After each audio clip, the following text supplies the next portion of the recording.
All right, I am live. I just had to set up the live stream. I see that there's 18 people watching. Let me refresh my screen so I can see the chat.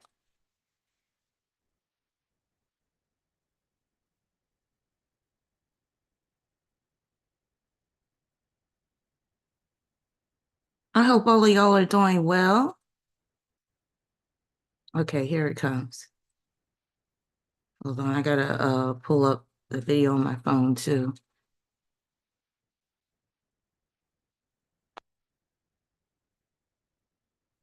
Oh, you missed me, Abu? Oh, I missed you too.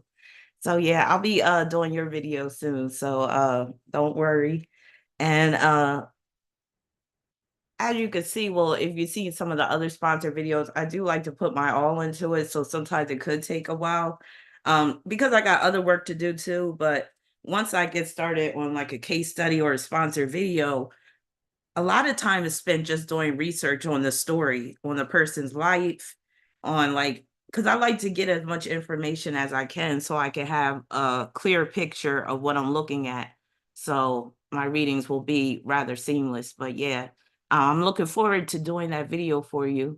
And then I got another video, as you can see with the title, this video is about the astrological profile of serial killers.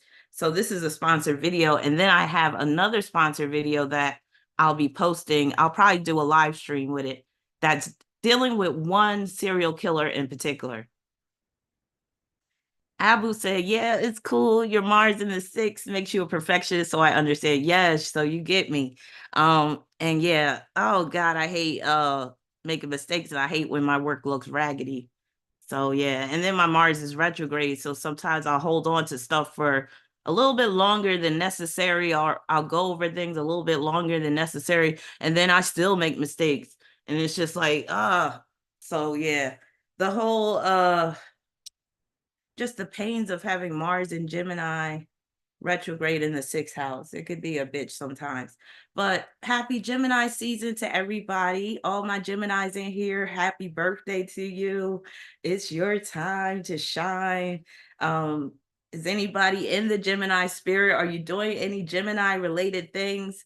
I'm always doing Gemini related things because I got Mars in Gemini and I can very much relate to that sign. And I get along pretty well with Geminis. I really do. Um, Gemini has their ways about them, but for the most part, when they're on the bright side, they're some of the coolest people that you can ever come across. Some of the wittiest people, some of the people that can really make you laugh. Like I just found out today that one of the YouTubers that I love to watch, some of you guys might know him. His name is Timmy's Takeout. And I found out he's a Gemini, and I was like, "Oh, that makes sense because he's always so upbeat and he's so humorous. He's always making me laugh." If you like food review channels and you like to laugh, subscribe to Timmy's Takeout because he will keep you in stitches. He is so funny. But yeah, so Jupiter is in Gemini too. So we came from a year of Jupiter being in Taurus, and now we have Jupiter in Gemini. So before I get into the main topic, I just wanted to talk about Jupiter in Gemini a little bit and how it manifests. So Kauai said, "What's up, Kauai? This sponsored video is for you tonight." And let me tell you, I got so deep into this stuff and I had to pull myself away. A lot of the research was mentally draining, just reading all about the gruesome tales of these serial killers.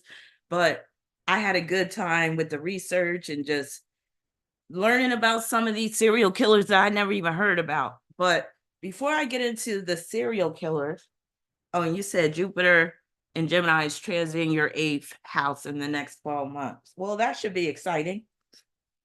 So I don't have, hey, Indigo, what's up? I don't have, Indigo is a Gemini. I don't have Jupiter in Gemini, but I do have Jupiter in the third house, which is kind of like having Jupiter in Gemini. So I am familiar with that energy. So now I'm going to just talk about like if Jupiter in Gemini was a person, these are some of the things that he would say. And I'm saying he because I feel like Jupiter and Gemini would be more of a male than a female. But it don't matter. Gender don't matter in this case. So If Jupiter in Gemini was a person, he would say, I often suffer from information overload. So it could be in terms of my job, it could be in terms of my friends always throwing information at me, or at my job, I always have new information that's coming across my desk.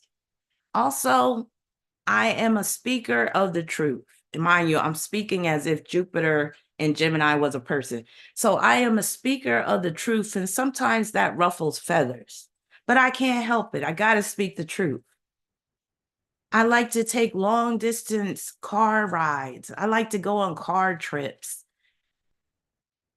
I also am looking to get a better car. I'm looking to get a bigger car because I often have my niece and nephew with me, nieces and nephews with me, and I like to take them around town. You know, Gemini rules siblings, nieces, and nephews, relatives.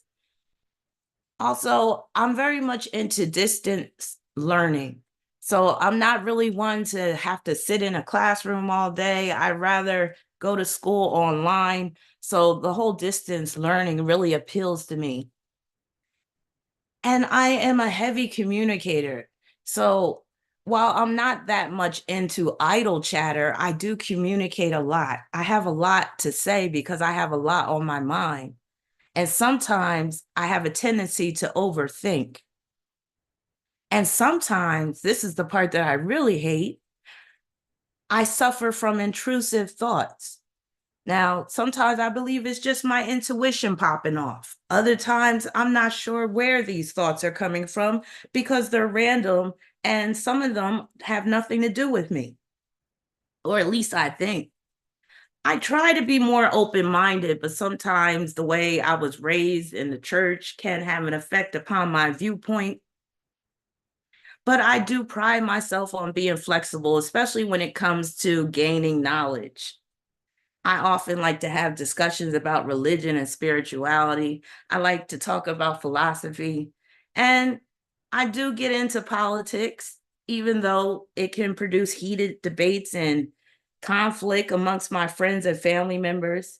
And I do like to also talk about my morals and ethics. And some people, they feel like I talk about morals and ethics a bit too much. Again, I'm talking as if Jupiter and Gemini was a person. Also, I would like to see improvements in education because, again, I got these nieces and nephews coming up, and I don't really like the way things are going with school and especially public education. So I would like to see improvements in education take place. And also, I have some big ideas for the future. Also, I would love to see more truth in media, and I have a feeling that is going to take place. I do plan on reading some more books. I have a whole library at home. I mean, I've read hundreds of books throughout my life, but I want to do even more reading. And I plan on writing a book, and hopefully I'll be able to get it published in a few years, if not, maybe a couple of years. And one time I was featured on a television broadcast where I was one of the honor roll students. Actually, I was class valedictorian in high school. So I'm very proud of that. I'm very, proud of the knowledge that I have and the knowledge that I continue to gain. So that is some of what Jupiter and Gemini would say if Jupiter and Gemini was a person. So hopefully you were able to get some understanding just about how Jupiter and Gemini could play out. Does anybody in here have Jupiter in Gemini? If you do, you could be a big thinker, always thinking about things, and you could be overthinking things, always searching for more knowledge, trying to gain more knowledge. And you could talk extensively. Like Jupiter and Gemini is good for like giving lectures and where you could just talk off the top of your head, like nonstop for a long time. So Kevin, you said, can we find that video here on YouTube? Are you talking about Jupiter and Gemini? I don't have a Jupiter and Gemini video in particular.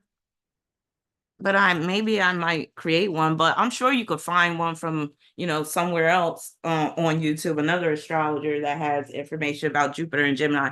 But I'll just say this: Jupiter is not exactly happy in Gemini because Jupiter is in detriment. That is a term that basically means that it's not in a place where it really wants to be. It can't really operate the way it. Oh no, what that wasn't right. I mean, that wasn't true, Kevin. I was talking as if I was Jupiter in Gemini. So that's why I talked about the small stint on TV, because Gemini rules TV. I'm sorry if I had you confused. But yeah, actually, no, with Jupiter in my third house, I was on TV before, and I've been featured in a newspaper. I was on TV back when it's funny you mentioned that. So yeah, this is a Jupiter in the third house story. I was on TV, but it was very brief because my school had a walkout. It was so stupid. So a bunch of students decided to walk out. I was one of them. I think it was all of us that decided to walk out because the school administrator said that we could no longer wear our jackets in school. And in the wintertime, it was pretty cold and stuff. And sometimes the heat wasn't like adequate in certain classrooms. So you wanted to keep your jacket on. So we decided to have a walkout one day, and the news actually came to basically broadcast it. So I'm basically like, I'm just waving, like you could see me with my jacket on. This is when they had the goose down jackets. So I had my goose down jacket on, and you could just see me waving. But yeah, that's my little time on TV. So Annie, you said you have Jupiter retrograde and Gemini in the 5th house. Well, you could still have a lot of fun with that Jupiter and Gemini, with it being in the 5th house. So that retrograde, that could cause you to have a little too much fun. Hey, all right. But yeah, so that's that. So let's get into this serial killer business. And again, Kauai is the one that sponsored this video. She sponsors a lot of these videos, and I'm so grateful to Kauai, as well as everybody else who sponsors the video, or anybody else who just tunes in and watches what I'm posting. Anybody who has signed up for my Patreon, thank you. Thank you to my channel members, Diggable Planets. What's up? But yeah, so Kauai, when I was researching these serial killers, like I said, I was starting to get like mentally exhausted. It was like mentally draining just reading about like their gruesome deeds. So there was times where I had to take a break. But it was just interesting, my findings. So let me just explain what I did. So when I was preparing for this serial killer video, I was like, okay, there's going to be some factors in a serial killer's chart that will be common. So you wanted me to look at aspects, but I looked at other things too, just as like certain signs, certain placements. I really didn't get into houses because a lot of them don't have birth times. Some of your more famous serial killers like Ted Bundy, Richard Ramirez, John Wayne Gacy, you can find birth times on them. But some of the more obscure ones that I have in my sample, you won't be able to really find their birth time. So I decided to not even really take birth time into account or the houses. I was just looking for certain sign placements, aspect patterns, asteroids, fixed stars, and things like that.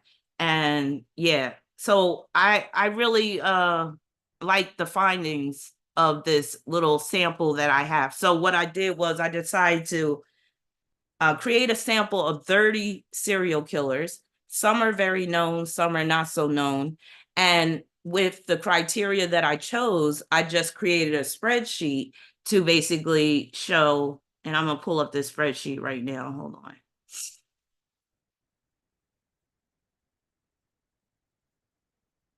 Got it. All right, let me share my screen. Hold on.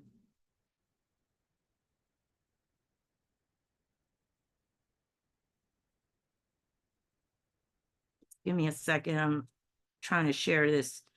So what I did first, like I said, I created a sample, or I gathered a sample of 30 serial killers. And I created an Excel spreadsheet with the different categories. So here's the spreadsheet right here. And I'll be talking about some of my findings with this spreadsheet, but here's all the names of the serial killers that I've chosen. And here's just all the columns, just basically where I was putting in, okay, who has this, who has that, and so forth.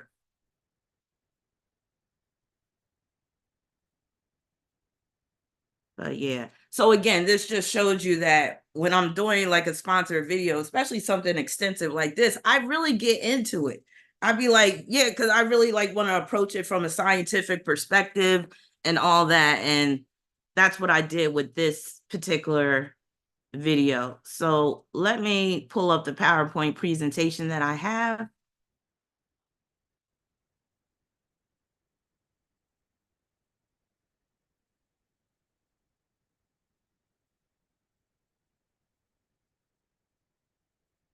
Okay, so serial killers, astrological profile.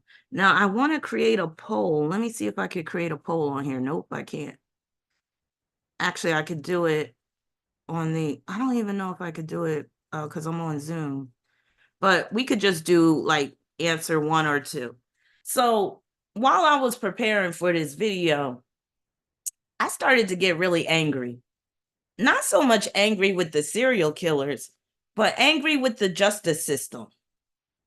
Because it seemed like there was times when these killers could have been stopped in their tracks early on, but they were let out of prison early, or they were never captured, even though there was good leads on these people. And they just allowed these murders to perpetuate. And it had me wondering, like, you know, do some of these people in charge want these killings to happen, or some of these killings? Because like some of these cases, like when you hear about how they were just given a slap on the wrist for some of their egregious crimes, it just boggles my mind. And it makes me wonder, okay, some of these people in charge, maybe they're sympathizing with these killers because maybe they're like that as well. We just don't know about it. And that's why they really don't want these people to, do hard time, or they'll allow them to get away with it for a while. And then next thing you know, then eventually they got to pull them back in or whatever. But yeah, I was just having questions about that. I was also having questions about what do you do with a serial killer? Especially one of those extreme serial killers, like that's killed, like, let's say 50 people. And let's say the serial killer admitted to killing 50 people. I'm all for the death penalty. But some people have a hard time, accepting the death penalty. But I'm like, if you kill that many people, hell, I'm like, if you kill 4 people and you can admit that you did it, or all the evidence is against you, then I don't have any problem with that person basically being executed. I just don't have feelings for these serial killers like other people might have. But for those that don't believe in the death penalty, if you don't believe that the death penalty should be the outcome for these extreme serial killers, or you could just say a serial killer in general, what is the appropriate punishment? Because if it's not the death penalty, my thing is, okay, if we can't do the death penalty, why are we giving these people food every day? Why are we giving them clothing? Why are we giving them a bed to lay on? It may not be the softest bed, but it's still a bed. These people have more than what a lot of people have on the outside. So I'm like, where's the real punishment? And then some of them are let out after a number of years. So I'm like, where's the true justice for the victims? My thing is, okay, if you don't want to do the death penalty, put them somewhere, like send them to Siberia or to some forest where they have to fend for themselves. And they gotta, if you can make it out alive, then maybe we'll lock you up and you'll be in prison for the rest of your life. But if you can't make it out alive, so what? That's your fault. You should have never took these lives. That's how I look at things. So I have a hard time coming to terms with how the justice system deals with some of these criminals, some of these serial killers who have hurt and maimed and just destroy people's lives. And they don't destroy one life, they're destroying the lives of the family members, the people that love them and all that. I mean, it's just ridiculous. But that's just my take on things with the justice system. So yeah, I was mad reading some of these stories. Again, not so much at the serial killers, because unlike a serial killer, they're going to do what they do. And I think we'll always have serial killers in society. But the thing is, how do we deal with these serial killers, and how do we create deterrents to prevent more serial killers from cropping up?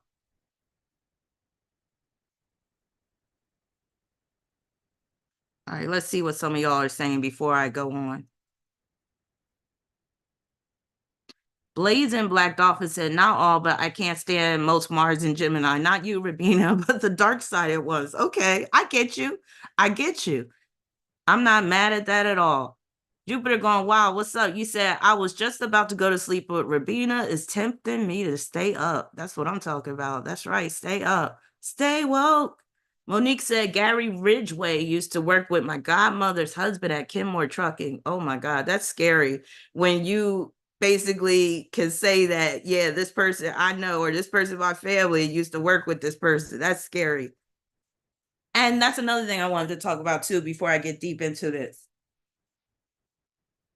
There's really no like definitive natal chart, birth chart for a serial killer, because you could have another person born on the same day at the same time as the serial killer, and they don't choose to be a serial killer. So this is where the whole topic of nature versus nurture comes in. So on some hand, some of the natal chart will represent nature, things that will just happen to you naturally. You could say things that are fated. On the other hand, there's other things in the natal chart that will represent your choices and the consequences that occur as a result of your choices. So keep in mind that the nurturing part, again, nature versus nurture, the nurturing part would be the environment that the person is raised in, the person that is brought up in. That has a lot to do with how the natal chart will manifest. So that's why you can have two people born on the same day around the same time. So they basically have the same natal chart, but one person decides to go to the right and the other person decides to go to the left. Keep in mind that the natal chart is pure potential until that person's life is activated. And keep in mind too that all of our upbringings have a huge effect upon who we are today. So it's no coincidence, or it's no surprise that a lot of these serial killers had horrible upbringings. But what's surprising is some of them didn't have horrible upbringings. So you could say with some of these serial killers, they might have been born that way, born to kill. Other serial killers, they could have been made into killers as a result of their early upbringing. But you really don't know how it's going to play out exactly. So again, you always have to look at the natal chart as potential. And again, there's always potential to do good and there's potential to do evil. And that's where our choices come in. Now, there is one case in this video that I'm going to be sharing where I do feel like this person was not operating of their own free will. I feel like it was an actual case of demonic possession. But most of these killers that I'm going to talk about and that I have in my sample, I believe that they were consciously doing this. So they were knowingly, consciously harming people, killing people, murdering people for their own benefit. But yeah, so I'm going to be talking about certain aspects and certain signs, but again, it's about potential. You got potential to do good, you got potential to do evil. So I don't want you to, like, if you hear me talk about an aspect and you know you got this aspect in your chart, I don't want you to think that that means you're evil or that you're capable of doing such a thing. Because what happens when it comes to planets and the signs and the houses and the aspects and stuff, again, it's potential, and it's basically showing you the common theme, but how it can play out in different ways. And that's why it's important to know about the light side and the dark side of all the signs, the planets, all of that, because it'll basically show you that There's more than one way to skin a cat. There's going to be different manifestations of the same placements. So again, if you have one of the signs prominent in your chart that I'm going to talk about, or if you have an aspect in your chart that one of these serial killers have, or that's common with serial killers, don't think that that means you're a serial killer, but it can mean that the potential is there, but because you grew up with the right circumstances, that potential will never be activated. So I just wanted to put that out there. So as you can see, this video has been sponsored by Kawaii Honey. So Kawaii has sponsored another video, and she has sponsored some other videos too. So she's keeping me active basically for the whole year. I got some other sponsored videos from other viewers, so stay tuned for that. And like I said, I got a video dealing with one serial killer in particular that I have coming up shortly after this video. So Kawaii wants to know. So Kawaii said, I heard most mutable signs tend to be serial killers. How true is this claim?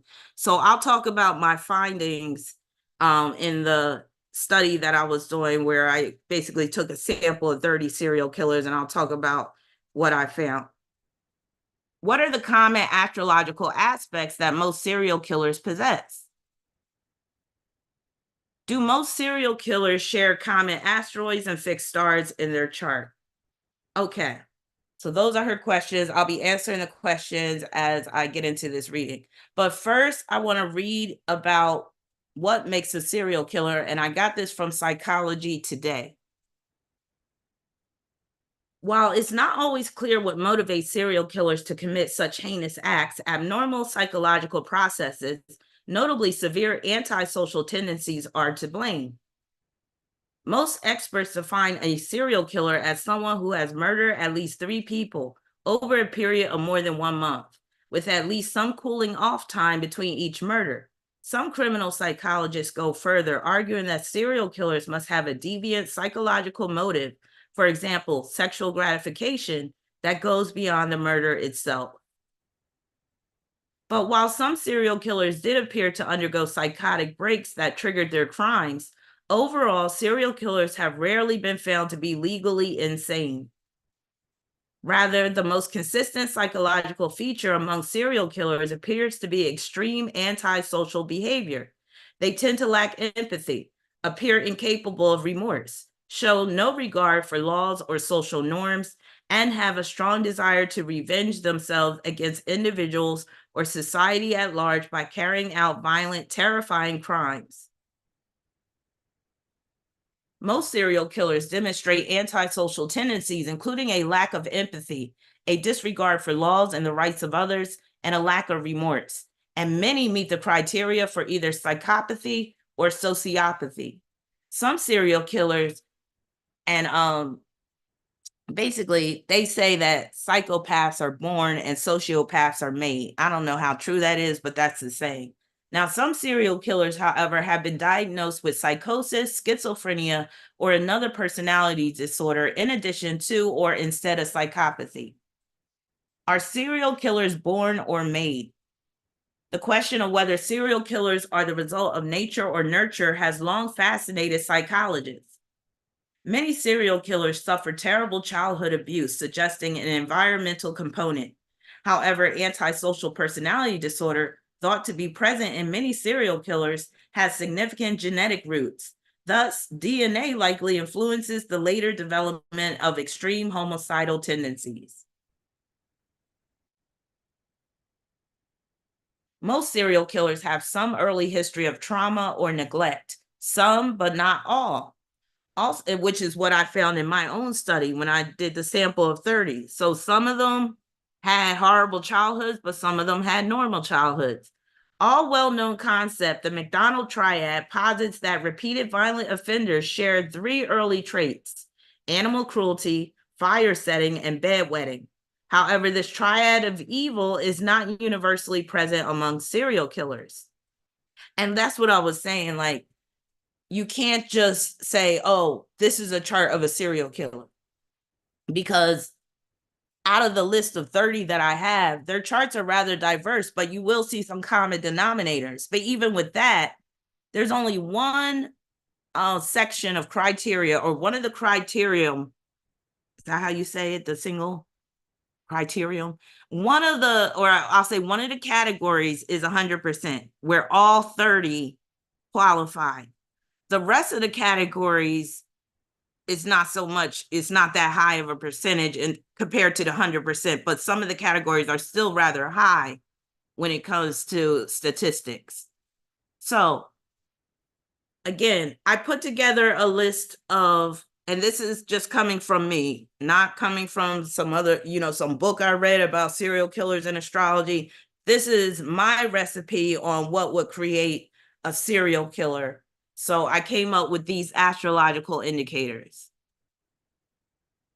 So of course, mutable signs, and most people that are aware of astrology, beyond just knowing your daily horoscope, they've read somewhere that mutable signs are prone to be serial killers, or where a lot of serial killers are mutable signs. Some websites will take you to where it says all serial killers are mutable signs, when that is not true. So in my study of 30 serial killers, it was 50%. So 50% of the 30 serial killers have mutable signs, which I feel like is a very high percentage. So again, not all serial killers will have be a mutable signs. And when I say mutable signs, I'm just talking about the sun alone. Now, you do have some serial killers where their sun is not in a mutable sign, but their Mars is in a mutable sign. So having Mars in a mutable sign is basic. In some cases, it could be worse than having the sun in a mutable sign, because Mars deals with violence, anger, aggression, and whatnot. But let's just break down the mutable signs, and I'm going to talk about why. Hey, Sarah, I got your message. I'll respond after this live stream. I hope you've been doing well. Hey, Felicia. Hey, Lish. Who else we got in here? We got Petty LaBelle. We got Bacon Hair, Babezilla. Let's see, who else? Annie. All right, Skyron. What's up, Skyron? All right, so let me just talk about why the mutable signs are prone to be serial killers. And I'm going to break down each sign. Now, for the mutable signs in general, I like to call the mutable signs shapeshifters, because they are transitional signs. They're basically what are called the dual signs. And when you have a mutable sign, it's easy to basically shapeshift or turn into a different version of yourself, you could say like that. Mutable signs are very flexible. So they can basically take on another persona, you could kind of say, take on another identity, take on another, you could say, essence of being. I also consider the mutable signs to be runaway trains, meaning once that mutable sign goes on a certain course of action, it's hard to take them off of that course of action. So they'll either keep going until they burn out themselves, or until they're stopped by an outside force. And with that comes multiplicity too. So mutable signs, they produce multiplicity or repetition. Starting with Gemini. Gemini is the sign of repetition, but all of the mutable signs are prone to multiplicity, prone to doing things over and over. So for instance, you could have a Taurus and they stab somebody, but they stab this person 2 times. Then you could have a Pisces, which is a mutable sign. Instead of stabbing the person 2 times, they could stab them 75 times, because it's like they get into this rhythm and then it's hard to stop until they either tire out or they get stopped by an outside force. Stopped by an outside force can even mean the knife breaks off, the blade breaks off of the knife handle in the body, and that gets them to stop. So yeah, it's like they get into this rhythm and it's hard to get out of it once they're in it. Adaptability is another trait of the mutable signs. So serial killers know how to adapt. They can adapt to the norms of society, and that enables them to blend in with the normal people. And also prone to extreme acts of violence. So I basically already explained that with them being able to stab somebody multiple times, more like where it's like 50 times, 75 times, 100 times. You've all heard stories about that where somebody stabs somebody that many times and you're like, why? That whole term overkill, very much mutable sign type of energy. So let's talk about Gemini and why Gemini, being one of the mutable signs, goes into play when it comes to serial killers. So again, the repetition that comes with Gemini. And to be a serial killer, you have to do something. You have to kill somebody. You have to kill at least 3 people at different times. So doing something over and over again, that's very much Gemini, repetition, and multiples as well. So multiple killings. The term serial is very Gemini. And most serial killers, like I mentioned, are conscious. They're aware of what they are doing. And they have thoughts about doing these killings before they actually do them, a lot of them.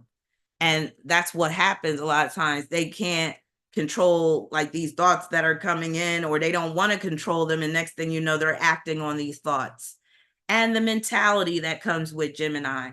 So a lot of these serial killers will have planets in Gemini in their chart, and it can, when you see a planet in Gemini in challenging aspect to another planet, it can show the person has a warped mentality, or their mentality or their mind could have been corrupted at an early age, such as like with Mercury square Pluto. Also being crafty. You got to be able to use your head when you're a serial killer so that you can avoid capture. Being duplicitous. Basically being somebody that you're not, because you're really the serial killer, but people can't know that because you got to operate undetected. So you walk around acting like you're this great person or this regular person, but really you're not. So you're being duplicitous. And Gemini is on the dark side, is prone to wickedness as well, because the mind, when you're just dealing with the mind alone, the mind doesn't have any type of what's the word? It doesn't have any discipline. That's where the other signs come in, like Capricorn, Virgo. But Gemini is just mental power, mind power alone. And the mind can go left or right. So on the dark side, wickedness is the result. Having wicked thoughts that will turn into wicked actions.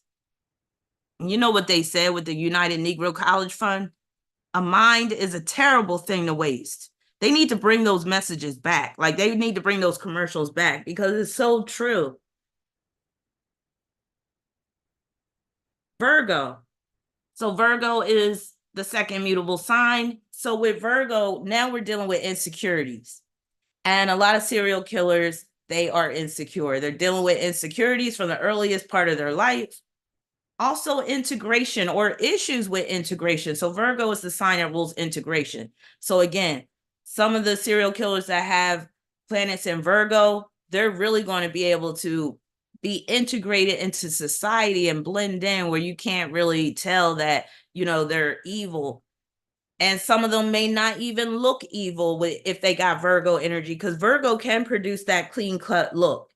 And in some cases, if one of these killers have a planet in Virgo, and let's say it's afflicted by another planet, there could be issues with being integrated into society. Maybe they weren't well integrated starting as a child, and that created issues that made them feel like an outcast. Also planning. A lot of these serial killers, they plan these murders before they happen. Some of them are doing it spontaneously, but a lot of them will plan out what they're going to do. They'll have a toolkit, all types of stuff. Also techniques. Most serial killers will have a technique or certain techniques on how they want to basically commit murder. And usually it's a pattern that they follow. And that's one of the reasons why the police will eventually catch up to them, because they have this pattern. They use the same techniques. Like some like to strangle. Others like to hit somebody over the head with something heavy. Others like to just shoot. Others like to stab. Others like to, you know, so they'll go through the gamut of different techniques. And that's very Virgo. Also, a big one with serial killers is categorization. So serial killers, they tend to have a certain person or type of person that they are going after, that they're targeting. Like some serial killers, they want to target young girls, others young boys, others prostitutes, others old people. So yeah, the whole categorization, putting people in categories, very Virgo.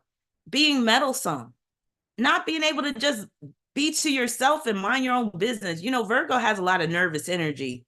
And if it's not used constructively, it can be used destructively.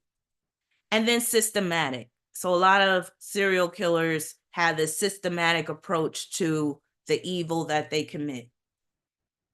Then we have Sagittarius. So Sagittarius being that third mutable sign, now we are dealing with a God complex. So the serial killers that have planets in Sagittarius, or they could be a Sagittarius rising, they're prone to have a God complex. And, you know, the ability to take a life, that can make them feel like a God. This sense of grandiosity, believing that they're better or bigger than what they really are. A lot of serial killers get that feeling after taking someone's life. Being wanton and wild, like you living in the wild, wild west, no rules apply to you, you above the law, you know, you just gonna do what you want, which goes hand in hand with freedom. Having, like, if that's not the ultimate freedom, I don't know what is, where they think that, oh, I'm free to take somebody's life for pleasure.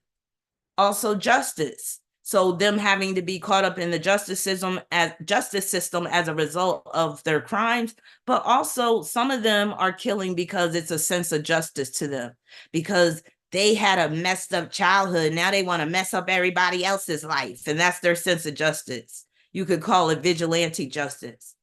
Intrusive thoughts. Oh, it's getting hot in here. You know, where I live, it's already in the hundreds, y'all. Summer has started, at least where I'm at. Oh my God, it's getting hot in here too. Intrusive thoughts. So Sagittarius deals with the universal mind, or you could say the mind of God.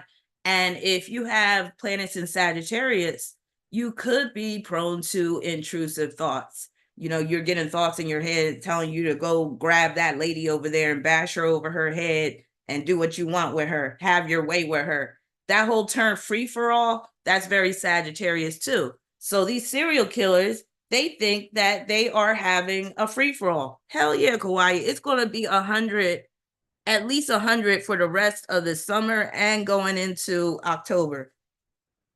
Like, we won't get a break until then, but I'm used to it, but I'm just not ready for it right now. And then insatiability. You know, Sagittarius is that sign that can't get enough. So that goes into play when it comes to the creation of a serial killer, or you say the makeup of a serial killer. And then we have the last mutable sign, which is Pisces. And I feel like Pisces is the darkest of the mutable signs, because with Pisces, anything goes. Pisces is the circus. Pisces is the zoo. Pisces is the fun house. Pisces is where you go and you're in a whole nother world. And that's why Pisces rules delusions. So a lot of these serial killers, they are delusional.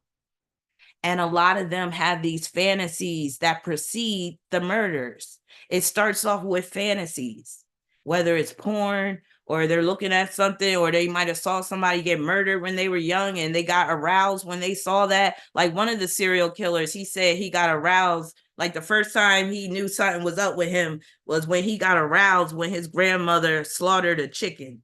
When she snapped that chicken's neck and took the head off, he got aroused. Now that alone, I mean, you should know something ain't right with you, something ain't right in your head. I forget what sign he was, but I think I have it in the notes. Now, I'm not going to get deep into all 30 of the serial killers, but I will talk about, I think there's 12 of them that I'm going to get a little deep into and talk about like their aspects and stuff. Lacking boundaries is another one that comes with Pisces. Addiction. So a lot of these serial killers, they kill because they're addicted to the feeling of killing. They're addicted to seeing the blood. They're addicted to seeing fear in people's eyes. They're addicted to somebody begging for their life. But a lot of them are also drug addicts and alcoholics as well. And then Pisces rules loss. It rules sorrow, fear, vulnerability, and victimization. So this explains why these mutable signs are coming into play when it comes to the lives of serial killers. And again, when it came to my sample of 30 serial killers, 15 out of the 30, that's 50%, had their sun in a mutable sign, which I think is a high percentage.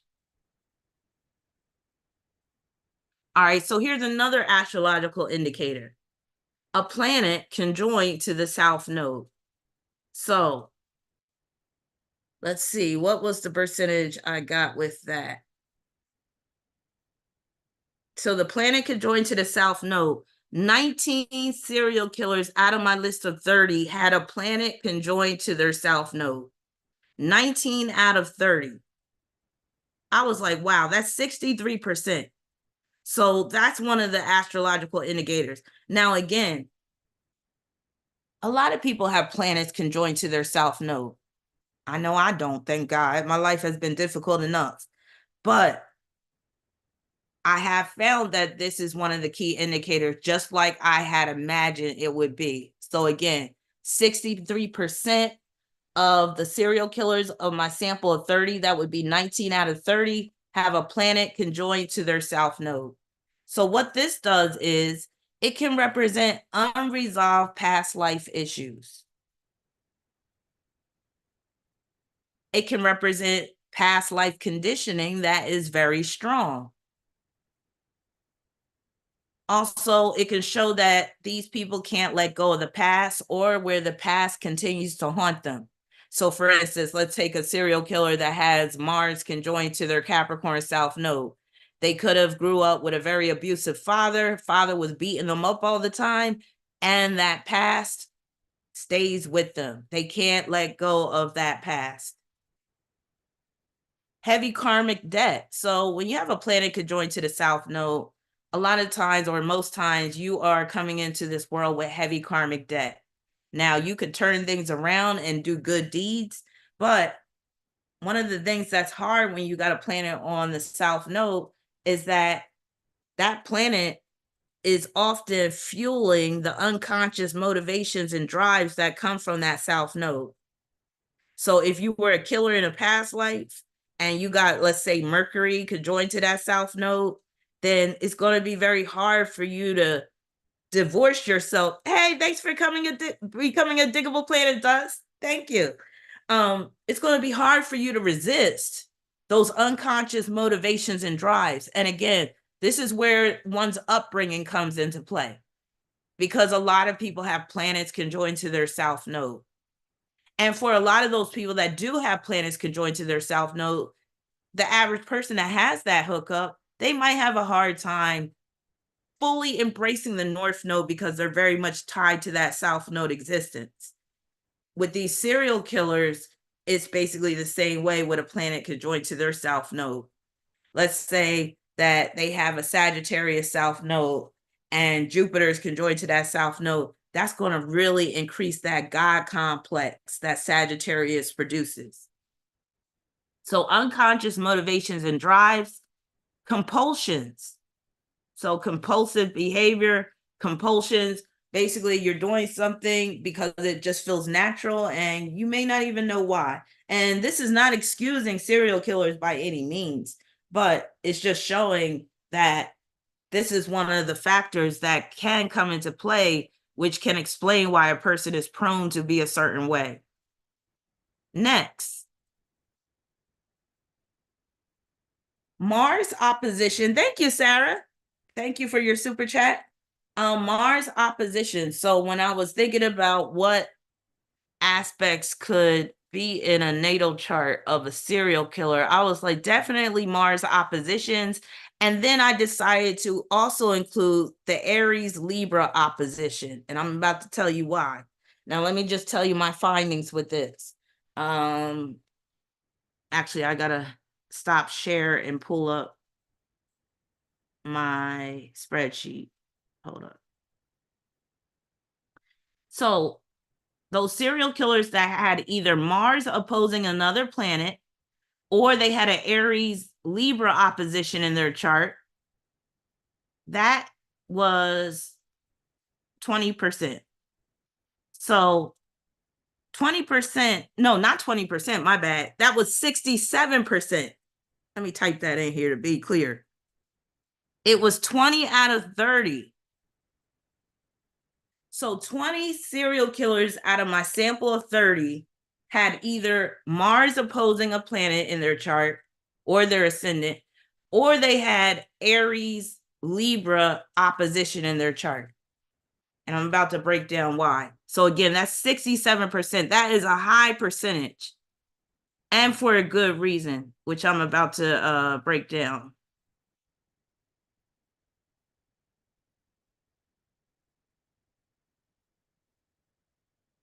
All right.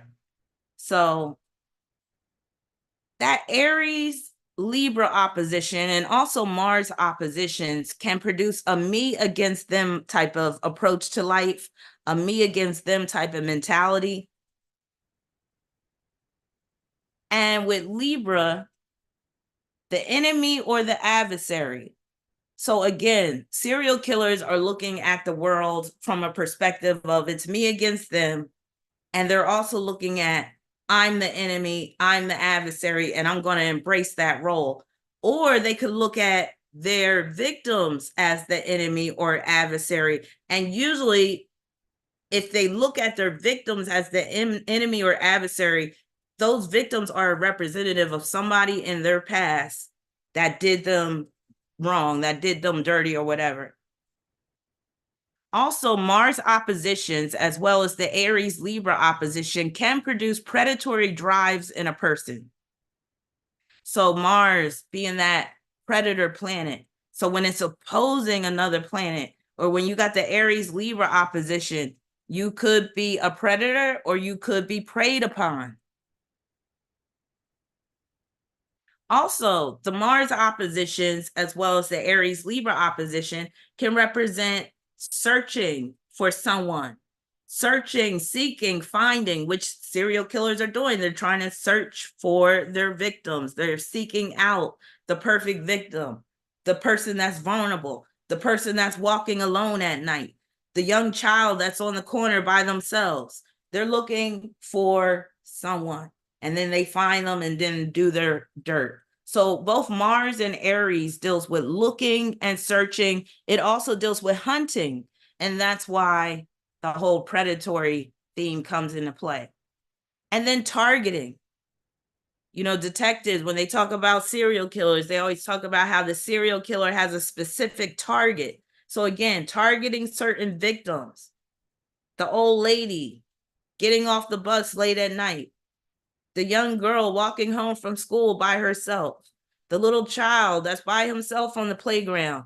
They're targeting certain individuals. And again, usually serial killers have a type. Some of them will be more random with their victims and they have a variety, like the BTK killer. I'll be talking about him more in detail in a minute.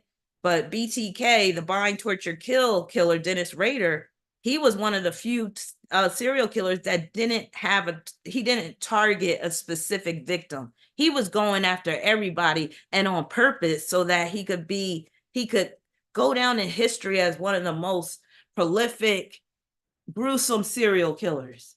Fearsome. And then the manhunt that ensues as a result of the serial killers being found out.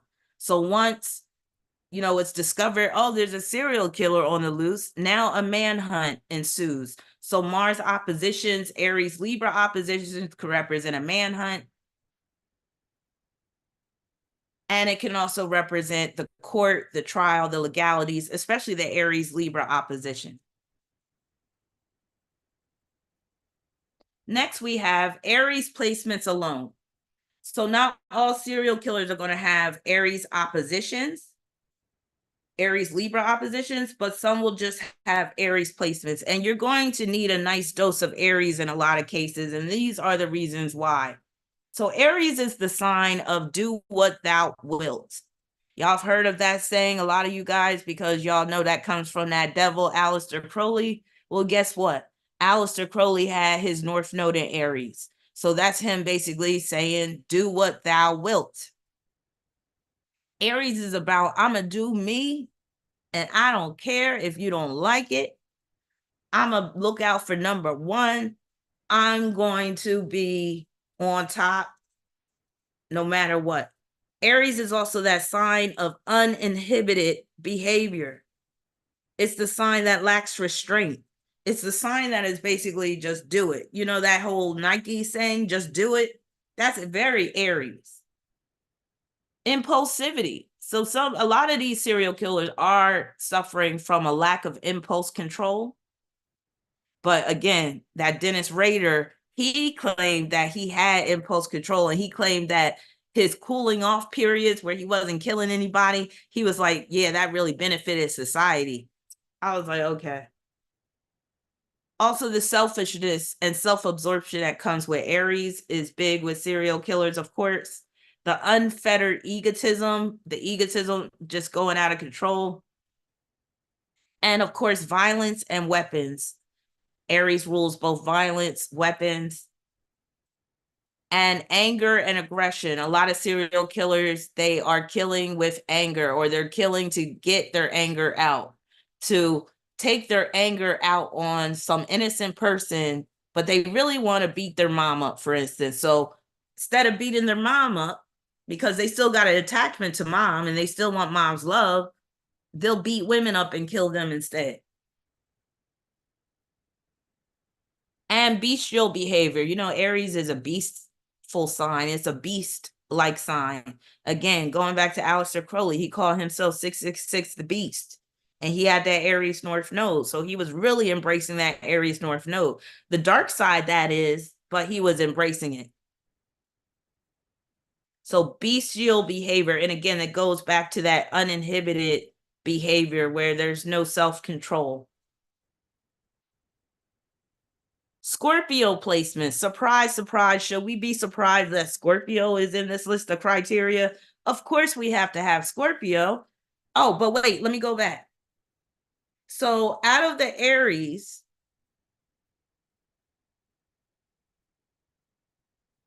so out of my list of 30, 17 serial killers had Aries placements, which is 57%. That's a high percentage, right? 17 out of 30 killers had planets in Aries, 57%. Very high. All right, Scorpio placements. Of course, Scorpio rules death, murder, rape, torture and abuse, resentment, and revenge. A lot of serial killers are harboring resentment, again, as a result of them having messed up childhoods, and they want to take revenge out on people that they don't even know because they're doing a lot of projecting. And the oppositions too could deal with the projection too that they engage in. Crime, operating undercover, investigations, so them being investigated once it's found that they are committing these murders, and their conviction. And demons. Now let's talk about demons a little bit. Now, in some of these cases, I do believe that some of these killers were operating under demonic influence. Some of them I feel like are straight up demons in the flesh, and others are dealing with demonic possession. So I believe in all of these serial killer cases, you could say it is a case of demonic energy. But, you know, there's different forms of demonic energy. So the least form, or I'll say the least intrusive form, would be demonic influence. And that can be, you know, that could have happened at the early part of their life. They're around evil people. Some people in their family are evil. They are shown evil images as a child. So they are brought up under a demonic influence, or they have evil friends or whatever like that. And then you have some of these killers, I really believe that they're demons in the flesh. And these are the ones that were born that way. You were born demon, like that is your whole role and purpose in life. And then you have others that I do believe that they were basically dealing with demonic possession, demonic attachment, where a demon was actually operating through them.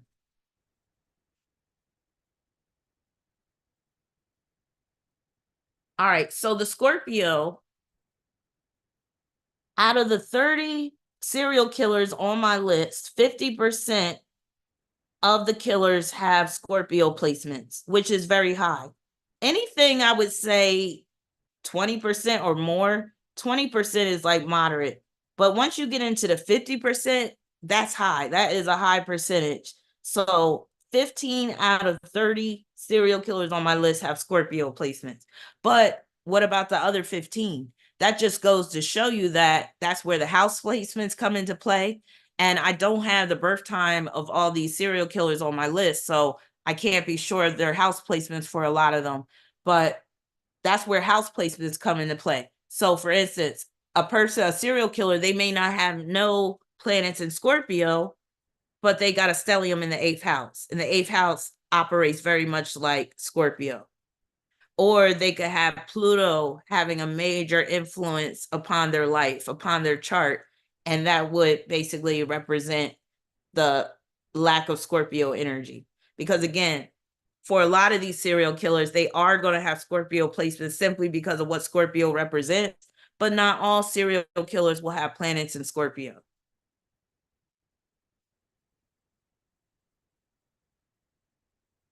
All right, next, Pluto conjunctions.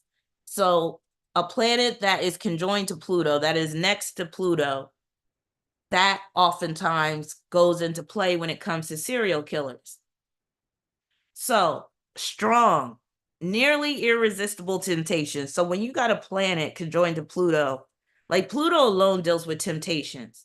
But then when there's a planet conjoined to Pluto, those temptations dealing with that planet itself, or let's say it's Mercury, it could be like your mind is very weak when it comes to those temptations that come from Pluto. So strong, nearly irresistible temptations, focus compulsions. So Pluto alone produces compulsions. You know, compulsions is when you do something without even really thinking about it, or you may feel like it's out of your control and you're just doing it.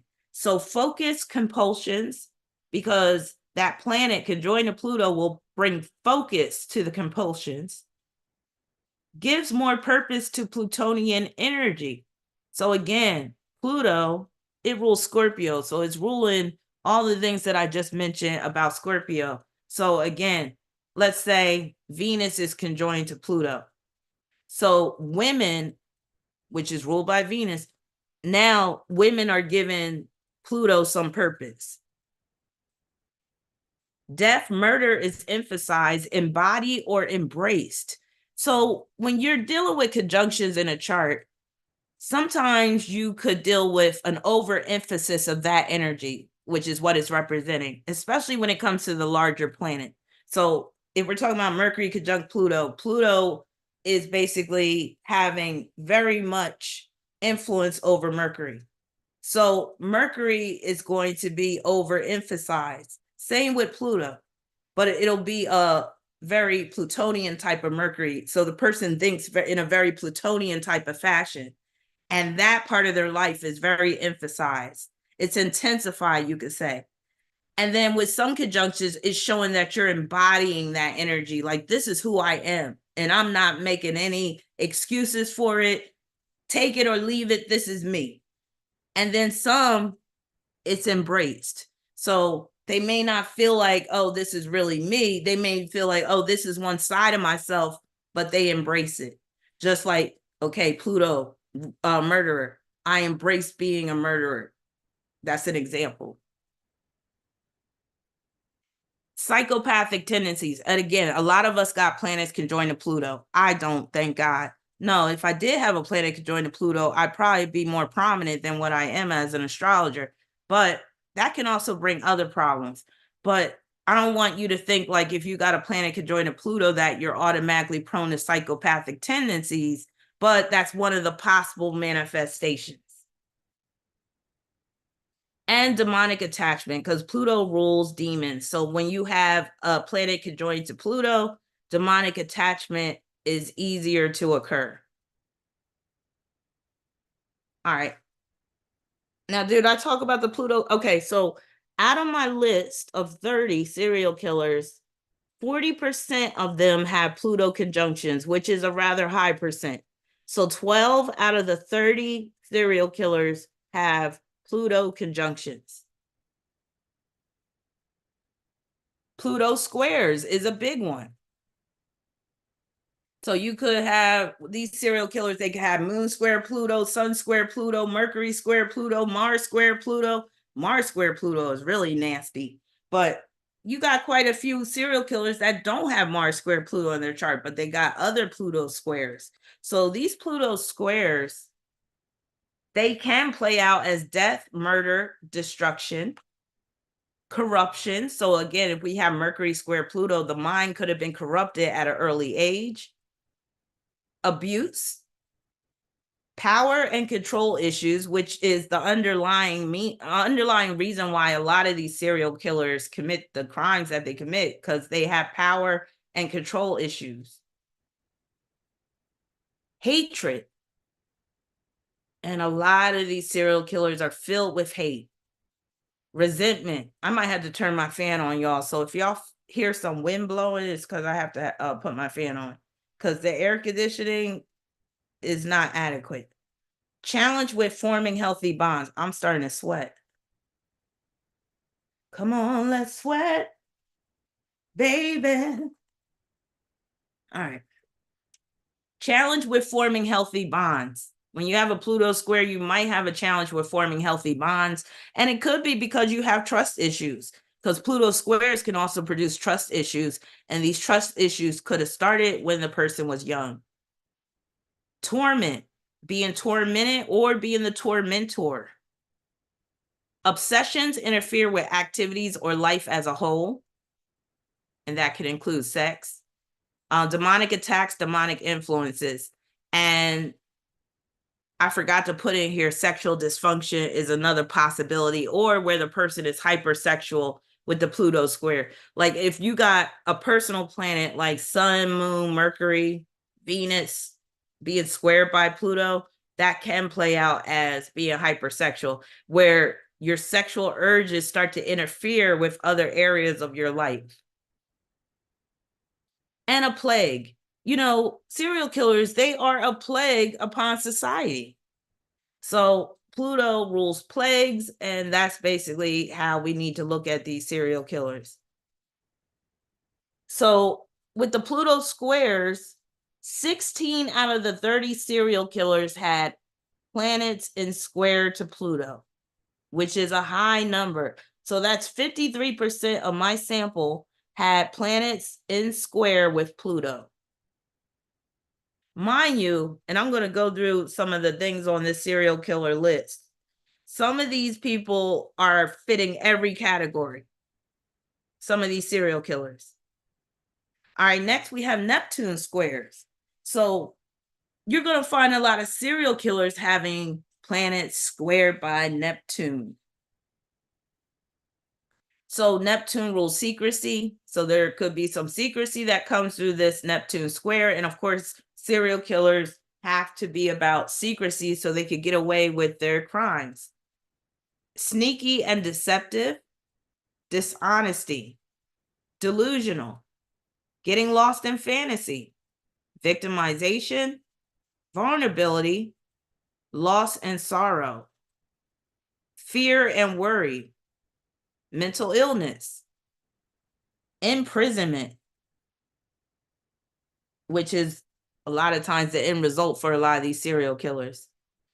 And then for the Neptune squares, that's even more than the Pluto squares. So 17 out of 30 serial killers had planets in square to Neptune, and that equates to 57% of the serial killers had Neptune squares in their charts. And next we have Neptune oppositions.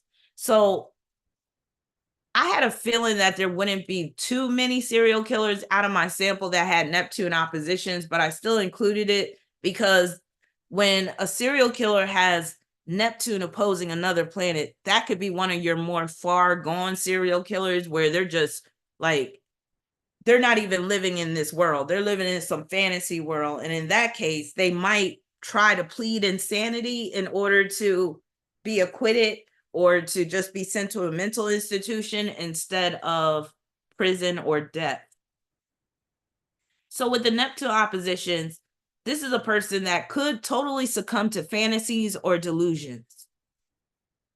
And they could be living in a video game or motion picture type of world.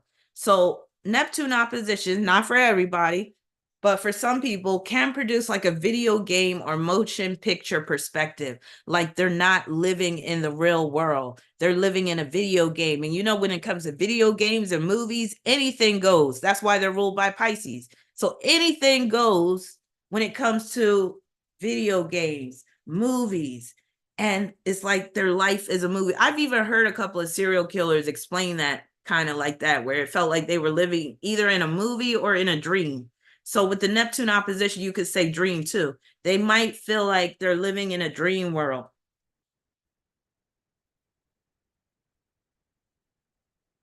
Speaking of that, I think I told y'all during the last live stream that I had a dream where I took a life.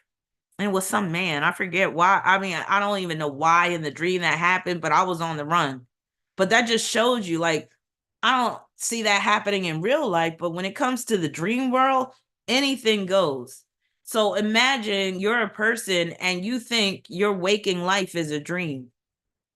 That alone can enable you to be more uninhibited and do things that you wouldn't normally do. Being far gone, like I said, and that's kind of the same as like you living in a dream world or you living in a video game and things aren't really real to you. So you're able to commit these egregious acts because it's all a dream to you or it's all a game. So being far gone and disintegration. So Neptune deals with dissolving and disintegration. So it's like you're dealing with a dissolution or dissolving of the self. Let's say somebody has Mars opposition Neptune. They may feel like they don't exist as an individual, if you get what I'm saying. They might even identify with a superhero before that they identify as their own individual, if you get what I'm saying. They might even look at the world as like this. It's hard to explain. They might look at the world as like this, I guess you could say like a circus, and where it's all for their benefit and where there's no real people. And again, by them being able to diminish the reality of life, they're able to commit these egregious acts. And sometimes they have this mindset because they're on heavy drugs or alcohol, being an outcast. So a lot of serial killers, they grow up feeling like an outcast, or they just end up being outcasts as adults. Also, Neptune oppositions can represent kidnapping, abductions, and basically where the serial killer will isolate their victim and where the serial killer will either hide the bodies or they could go into hiding themselves. And then putting up a charade, but also setting a lure or luring somebody, setting up a trap for your victims. A lot of serial killers, they engage in humiliating their victims too. Like some of them, they'll kill somebody and then they'll arrange them in a weird position or a sexual position, or they'll have them, like they'll just put them out in the street, naked body. Because again, just killing them isn't enough. They also have to humiliate them as well. There was one serial killer, he did one of the most egregious, humiliating acts on one of his victims. I don't know if I have it in my notes, but he is one of the serial killers that I'm going to go into depth about. He's one of the worst. And then inducing fear, worry, and concern in others. So you got to remember too, like when you're looking at a natal chart, it's not just the person you're looking at, but you're looking at the people in the person's life as well. So when you're dealing with Neptune opposition, you could do something that will elicit fear and worry and concern in others. You're basically the sower of seeds of sorrow and fear and worry. And then also escaping. So some serial killers have been able to escape, capture, or at least for a while they've been able to escape, and that could be because they got that Neptune opposition. And finally, imprisonment. So For the Neptune oppositions, it wasn't that many serial killers out of my list of 30. I only found 6, but that's still 20%. And 20%, that's a significant percent. And then last but not least, out of the main criteria, Mars Chiron aspects. This one is a big one. So quite a few of the serial killers had Mars in aspect to Chiron. And it makes sense because Chiron is dealing with something or someone who is not the norm, someone who is an anomaly, someone who is a freak of nature, someone who is on the is an outlier. They're on the fringe of society, or you can even say on the dark end, they're a deviant personality. So with the Mars Chiron aspects, this was a high percentage as well. 16 out of 30 had Mars in aspect to Chiron. That's 53% of these serial killers. Quite a few of them had Mars square Chiron, which I'm going to consider to be a serial killer aspect. That alone, Mars square Chiron, but there was other aspects too involving Mars and Chiron. So some of what Mars and Chiron aspects could produce is a deviant persona. Hey, Ellie. A deviant persona, sexual dysfunction, paraphilias. If you don't know what paraphilias are, they're basically just a sexual dysfunctional appetite, you could say. Somebody that has either weird or dangerous or harmful sexual urges. You know, there's different paraphilias out there. A wayward personality, inflicting wounds upon people, being unhinged or a loose cannon, believing they are the exception to the rule or that they are special in some way. A lot of these serial killers, they do believe that they are special in some way, which entitles them to kill people. Being a pariah or an anomaly. So again, being somebody that you're not the norm, you're different. People scratching their heads like, what makes a person do such things? That could very well be representative of this Mars Chiron aspect in their charts. And again, we have 53% of the serial killers in my list of 30 that have Mars in aspect to Chiron. Now, 2 of the serial killers that have Mars in aspect of Chiron, they have Mars trine Chiron. Now, the trine can deal with what makes things easy. And one of the people in particular, he was a doctor, which makes sense because Chiron rules doctors. Trine is an easygoing, harmonious aspect. But the others, all the others, 14 of them, had challenging aspects involving their Mars and Chiron.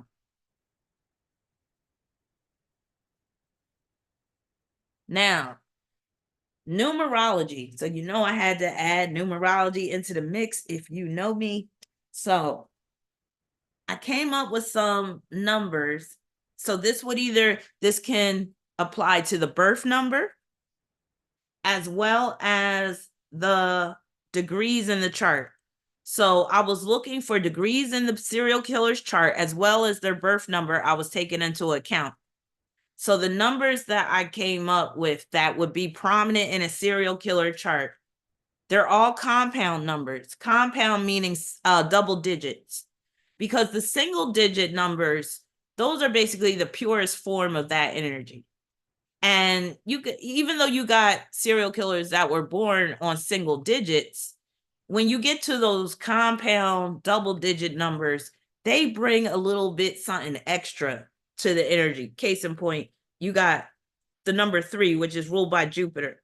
And then you got the number 12, which is also corresponding to Jupiter, but 12 brings with it more problems than just 3 alone, typically.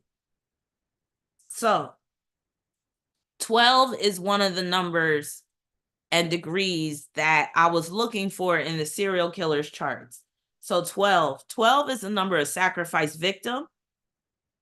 So victimization, especially of unsuspecting individuals, that's what 12 can bring. So I was expecting to see 12 in a number of the serial killers' charts.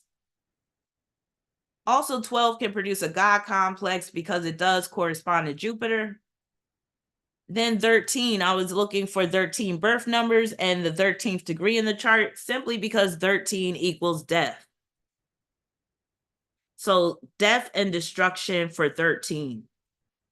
Also, 13 can produce extreme willfulness, rebellion, and upsets.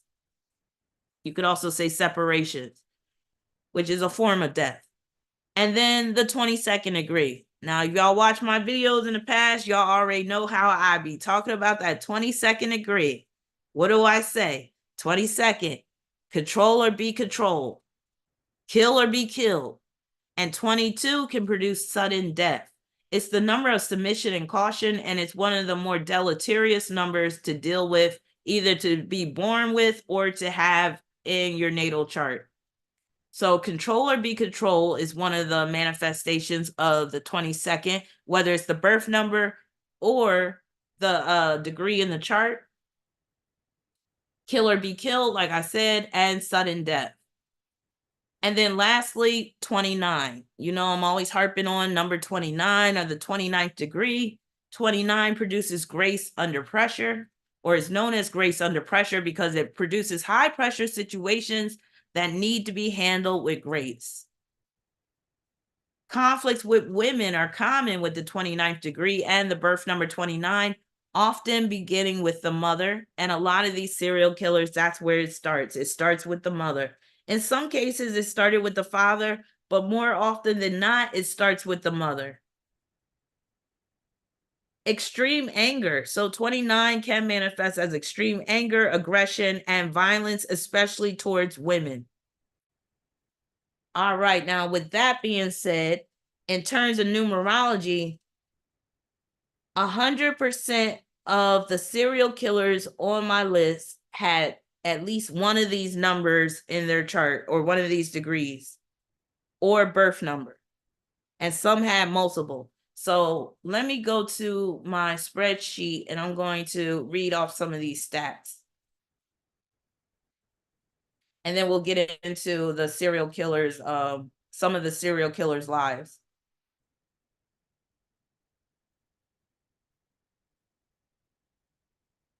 All right.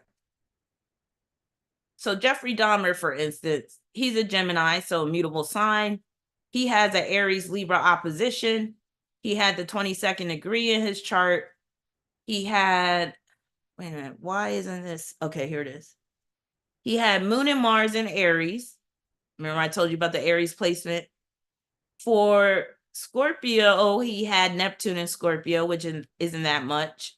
No Pluto conjunctions, but he had Sun and Mercury square in Pluto. And let's see, he had Mars sextile Chiron. Ted Bundy, Sagittarius, which is a mutable sign. Mars conjoined to the South Node. He had his Mars opposing the North Node, I believe. Yeah, because he had Mars conjoined to his South Node. So he had Mars opposition North Node.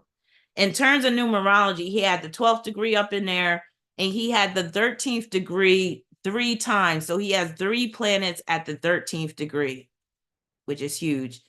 For Scorpio, he had a stellium. He has Saturn conjoined to Pluto. And for Pluto squares, he has Jupiter square Pluto. John Wayne Gacy, Pisces. So that's another mutable sign. He had Mars opposing his ascendant, so he qualifies as the Mars opposition. He had the 12th degree and the 13th degree in his chart.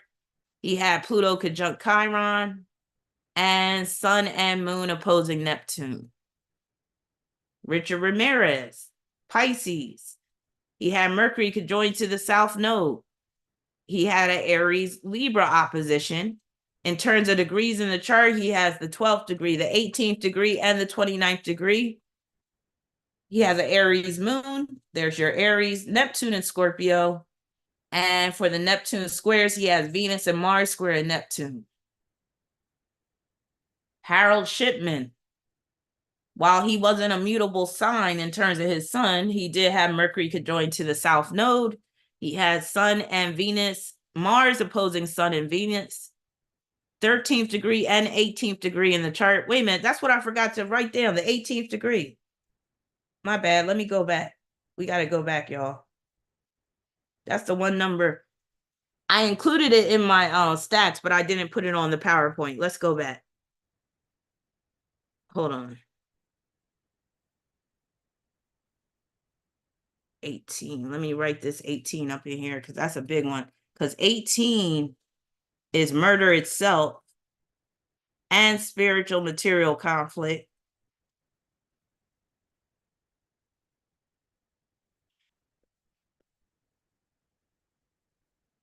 Hold on, I'm putting this in here.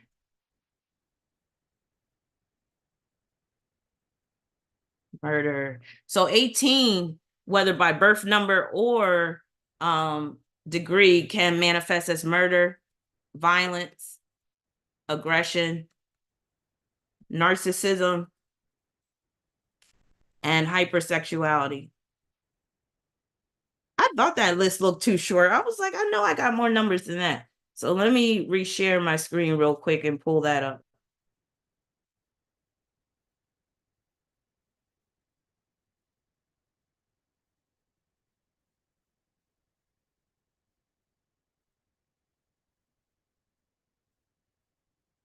Now it looks all small. All right. So again, with the numerology, we have the 12th degree or the birth number 12, sacrifice victim. We have the 13th degree or the 13th birth number, death. Then we have the 18th birth number or 18th degree, that's spiritual material conflict. And like I said, that can manifest as murder, violence, aggression, narcissism, hypersexuality. The 22nd degree, that's submission and caution, control or be controlled, kill or be killed, sudden death. 29 is grace under pressure. So again, just to recap, the key degrees and birth numbers for serial killers would be the 12th, 13th, 18th, 22nd, and 29th.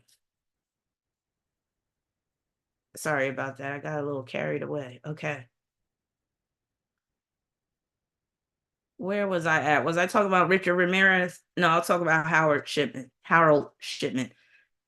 So he has the 13th degree and 18th in his chart. He has Mercury square Neptune and Mars square Chiron. H.H. Holmes, some of y'all probably heard of him. He didn't have his sun in a mutable sign, but he did have Mars in Gemini. He had the 18th degree showing up twice in his chart with 2 planets at the 18th degree. He had Neptune in Aries, which shows his age. He had Moon square Pluto, Mars square Neptune, and Mars trine Chiron. That's that doctor that I was talking about. Pedro Lopez, one of the most gruesome serial killers in history. I'll be talking about him more in depth. He had Mercury. He's not a mutable sign in terms of his sun, but he had Mercury conjoined to the South Node. He had the 12th degree in his chart. He had a Scorpio stellium and Mars conjunct Chiron. Samuel Little, Gemini sun. He had the Aries Libra opposition. He had the 13th degree in his chart twice. So 2 planets at the 13th degree. He had the 18th degree up in there and the 22nd degree. He had an Aries South Node, Jupiter square Pluto, and Sun square Neptune. And he had Mars conjunct Chiron. Joseph Mengele, which was one of the Nazis. He was a Pisces sun, had Jupiter conjoined to his South Node in Scorpio, mind you. He had an Aries Libra opposition, had the 12th degree and 18th degree in his chart, Venus in Aries, Jupiter and South Node in Scorpio, Sun and Mercury squaring Pluto, Moon and Venus squaring Neptune. Gary Ridgway, which is the Green River Killer. He didn't have his sun in a mutable sign, but he had Mars and Pisces conjoined to his Aquarius sun. I believe he's an Aquarius. He had Saturn, Mars opposing Saturn. He's an 18 birth number, 29th degree in the chart. He had an Aries North Node, Moon in Scorpio, Moon square Pluto, Jupiter square Neptune, and Mars square Chiron. Dennis Rader, Pisces. Pisces sun, moon conjoined to the south node, Aries Libra opposition. Oh, this is one of these ones that got a lot. So he got Pisces sun. Like he's one of, okay, Dennis Rader, good example. He's a good example of a serial killer chart. So he had his sun in Pisces, his moon conjoined to the south node, Aries opposing Libra. So he had a planet in Aries opposing a planet in Libra. More about that in a minute. The 18th degree twice in his chart. So he has two planets at the 18th degree, a planet at the 22nd degree, and a planet at the 29th degree. Venus in Aries, Saturn square Neptune, Neptune opposing his midheaven, and he had Mars sesqui square Chiron, which is a particularly nasty Mars Chiron aspect. Aaron Key, Virgo sun, Saturn on the south node, Mars opposition Venus, 18 birth number, Chiron in Aries, Venus in Scorpio, Mercury conjunct Pluto, Saturn and the nodes squaring Pluto. He got a classic serial killer chart too. Moon opposition Neptune. Benjamin Atkins, Virgo sun, moon on the south node, Aries Libra opposition. He has the 13th degree twice in his chart. Aries stellium. Venus and Uranus conjoined to Pluto. And that's it for him. Rodney Alcala. Rodney Alcala, he was something else. This guy actually was on the dating game. There was a game show back in the day, like in the 70s and 80s, called The Dating Game. And he was a contestant on the show, and the lady chose him. He actually won the dating game. And he had already killed people before he was even on that game show. And they didn't even know at the time. So Rodney Alcala, he was a Leo. Surprise, surprise, him being on the dating game. That is so Leo. Look him up and you'll see the Leo in him. But his sun was conjoined to Chiron and Virgo. So you could kind of consider that to be a mutable sun, because that sun is like very close to Chiron and Virgo.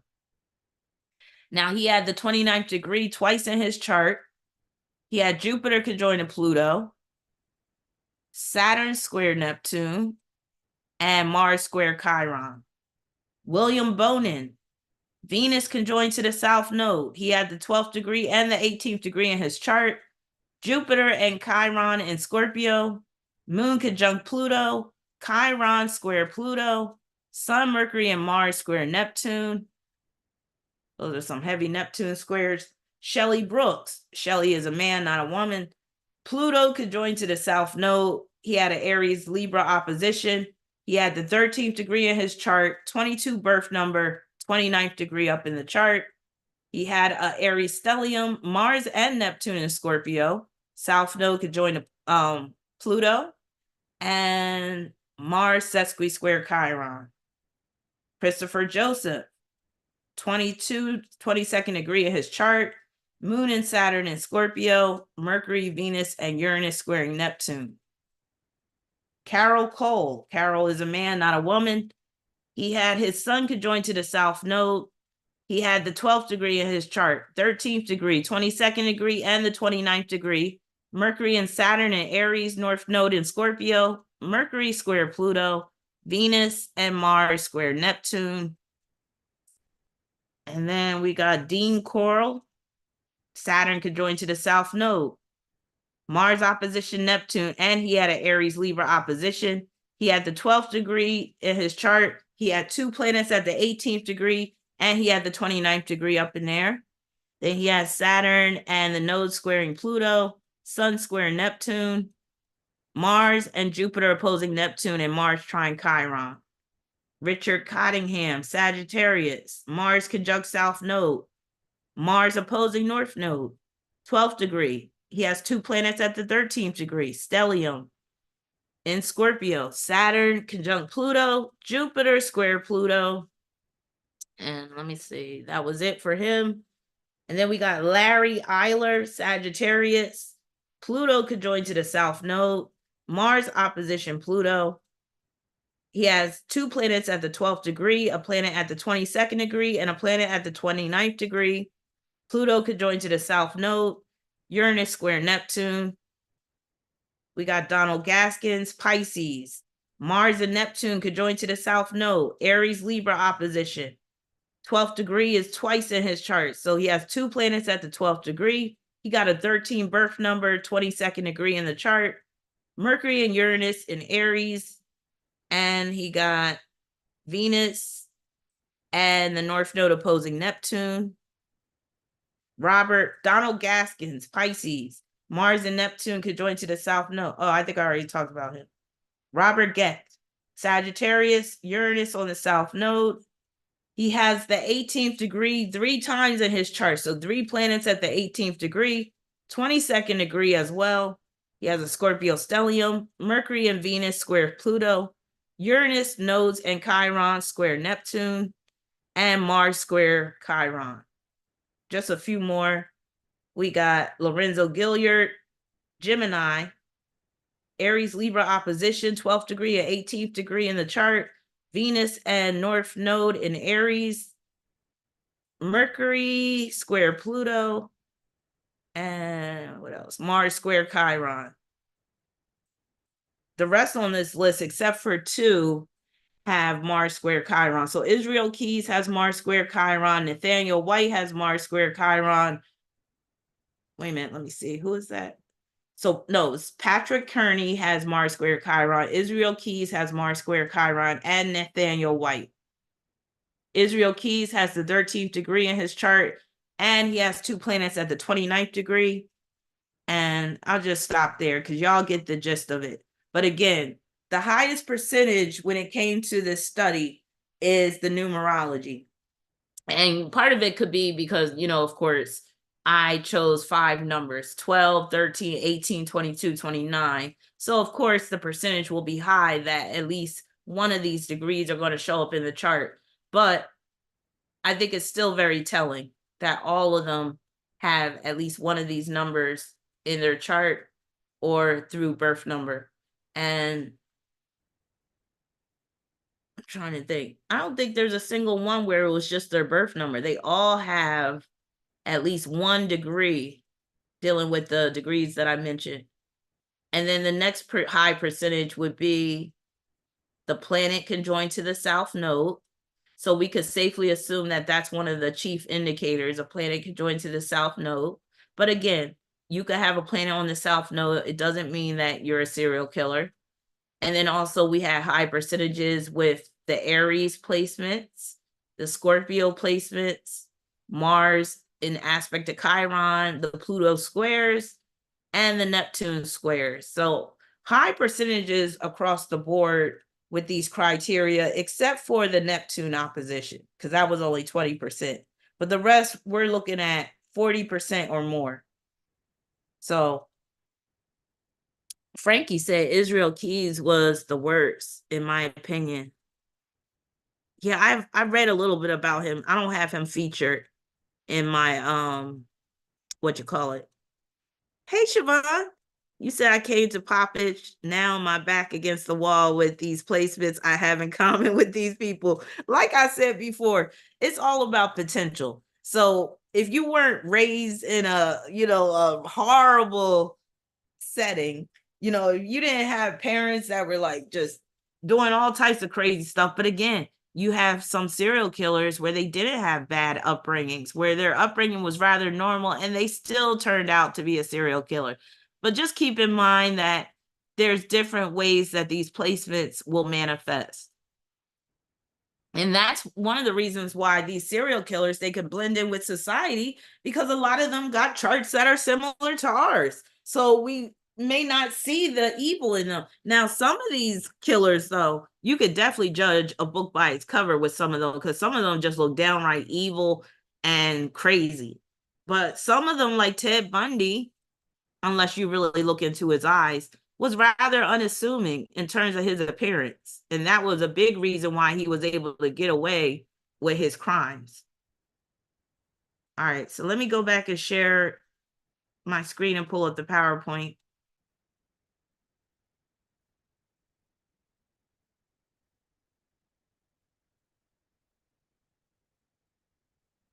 All right, so I also created a list of other astrological indicators that you could find in the chart of a serial killer.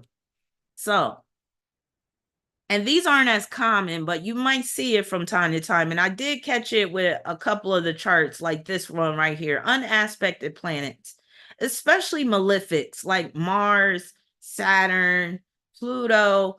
If one of those planets are unaspected, even in some cases, it could be Mercury, it could be the sun. And unaspected basically means that it's not connected to any planets in the chart. It's just hanging out there. And when that happens, I always say it's like the planet is running wild in the chart. There's nothing to anchor it, there's nothing to ground it. So basically, that planet is able to do what it wants, and it can get out of control. But I found it interesting when I was creating this PowerPoint presentation and I wrote down the word malefic. And malefic basically means it basically represents a planet that can be deleterious, that can be a little bit harmful or whatever, or very harmful. And malefic basically means bad. So I was looking at this word, I was like, damn, the root word of malefic is male. Now I know my male viewers, they might take this some type of way. And of course, I'm not talking about you guys, because I know all my male viewers, y'all are on the light side, or I hope that you are. But I find it interesting that the term malefic, the root word is male, because my list of 30 serial killers, they're all male. Are there women serial killers? Yes, they are, but they're nowhere near as numerous as the male serial killers. And malefic basically is coming from that Mars energy. And Mars rules males. And it's just naturally inherent in that Mars energy to be destructive. And I'm not saying that all males are inherently destructive, but I mean, come on, have you ever seen a little 3-year-old boy play around? Like, they could end up destroying a lot of stuff if you don't keep them in line. They just got this abundance of energy that can be hard to control. And that's why it's so important that you teach a little young child, girl or boy, but especially those little boys, how to exercise self-control. Because what do little boys like to do? A lot of little boys, it's like they're natural abusers, because they just have this natural compulsion to want to either hit things or whatever. So, even when they become like pre-adolescent, like in the pre-adolescent phase, if they like a girl, instead of telling her that he likes her, he might hit her instead. I was dealing with a boy like that when I was in the 5th and 6th grade. There was this boy, he liked me, he had the biggest crush on me, but he would try to fight me and he would bully me and stuff, but he liked me. And that's just the nature of that Mars energy, when it's not given direction. And that's why parents are so important in a child's life. Not just parents, but the whole community. You know what they say, it takes a village to raise a child.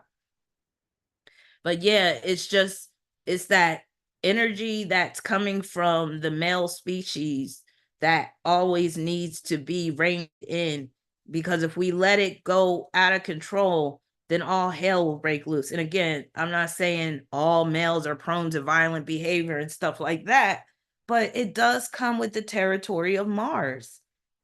And again, most of your serial killers, most of your rapists are men. It just is what it is.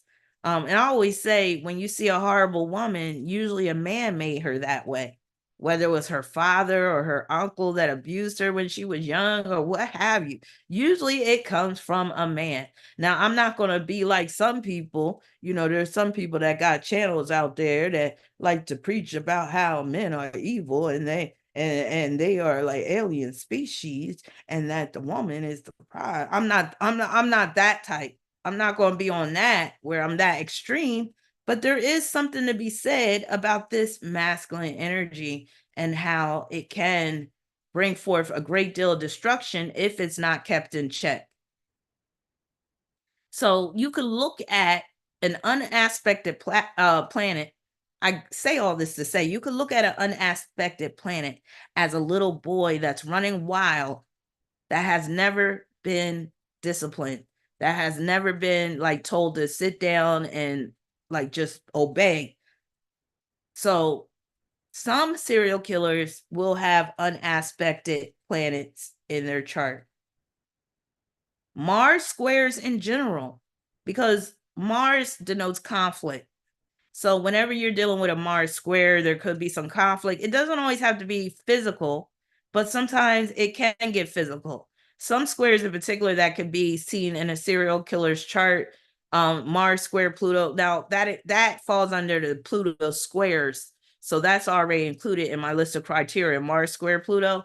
But Mars square Uranus is another one that could be seen in some serial killers' charts. Mercury square Mars is another one. Moon square Mars. Moon square Mars in particular can manifest as violence towards women, domestic violence situations as well, or where you are an arsonist, you're burning down houses or you're burning down buildings. And that was one of the things in psychology today about serial killers. It was like they'll often start with harming animals and arson. So a lot of times you're going to see that through these Mars squares. Mars square, Venus square Mars is another one that can produce a person that is violent, especially towards women. Mars conjunctions as well, because Mars rules the ego and it also rules sexuality. So with Mars conjunctions, we could be dealing with an intensification of the ego, an intensification of their sexual drives, and where they feel like it's more compulsion. So a man that has Venus conjunct Mars, he might have a hard time backing away if a woman is saying no. You know how sometimes man and woman get together. Maybe the woman and man had a little bit too much to drink. They get busy. She says no, and he has a hard time stopping. That could be very Venus conjunct Mars. And in his mind, he's like, I want it. That means she wanted too. No means yes in my eyes. It could be a situation like that. But again, not every man with Venus conjunct Mars is going to take it.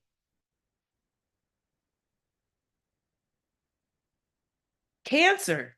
So a lot of these serial killers got planets in Cancer, and this is dealing with their mommy issues, which will translate into issues that they have with women.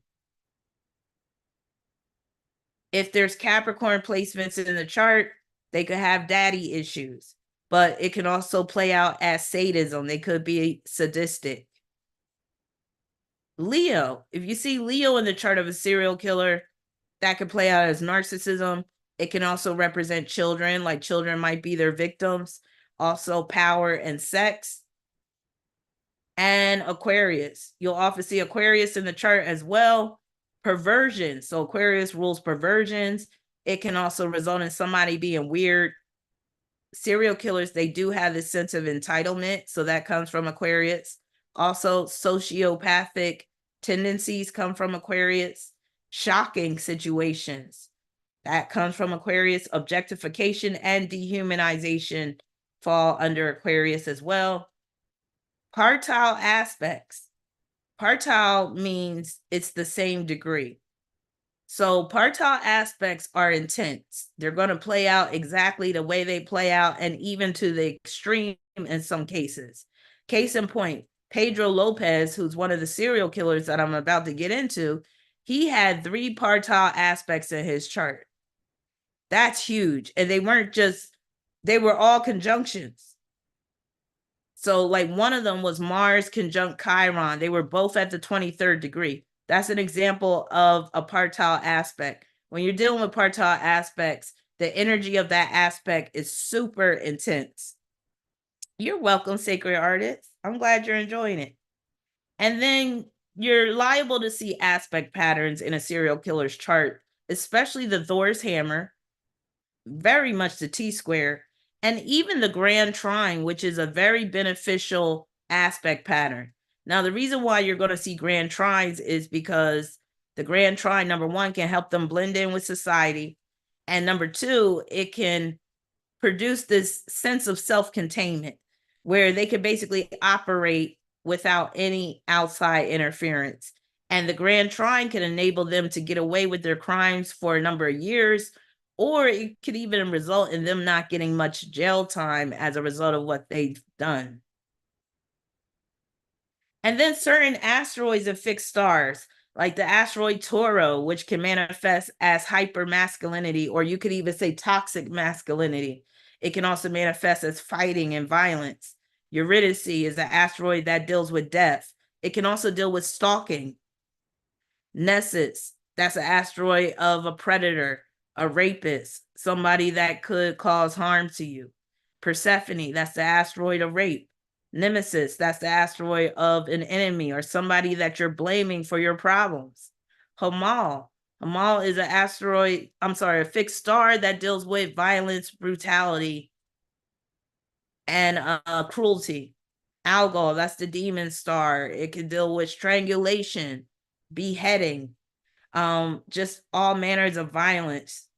Alcyon often deals with trouble with the opposite sex. And I do believe, I haven't looked at the statistics, but I would think that most of the victims of serial killers are women. So quite a few of them have Alcyon in their chart connected to a planet. And then Sheet. She is a fixed star that deals with murder, violence. There's other fixed stars and asteroids that could come into play as well, but for lack of time, I had to keep this brief because I also want to get into some of these individuals' charts more deeply. Thank you, Siobhan. Yes, don't forget to press the like button. Thank you. You're welcome. All right, 12 evil men. So I'm about to get into 12 of the men on my list. I wish I had time to go through all 30 because this is one of the topics that I'm very fascinated about. Just serial killers, just the mind of evil people alone. Very fascinated about. And I'm sure a lot of you guys are fascinated about this too, because it is fascinating when you see that, like, wow, when you think to yourself, like, I could never do what these people do. Like, so they're so foreign to us. And that's where that Chiron comes in, like the Mars Chiron aspect. Some of them got Sun Square Chiron too. If you remember, I talked about Sun Square Chiron being one of the deal breakers for dating. And I think I might have mentioned Mars in aspect with Chiron too, or Mars Square Chiron in particular.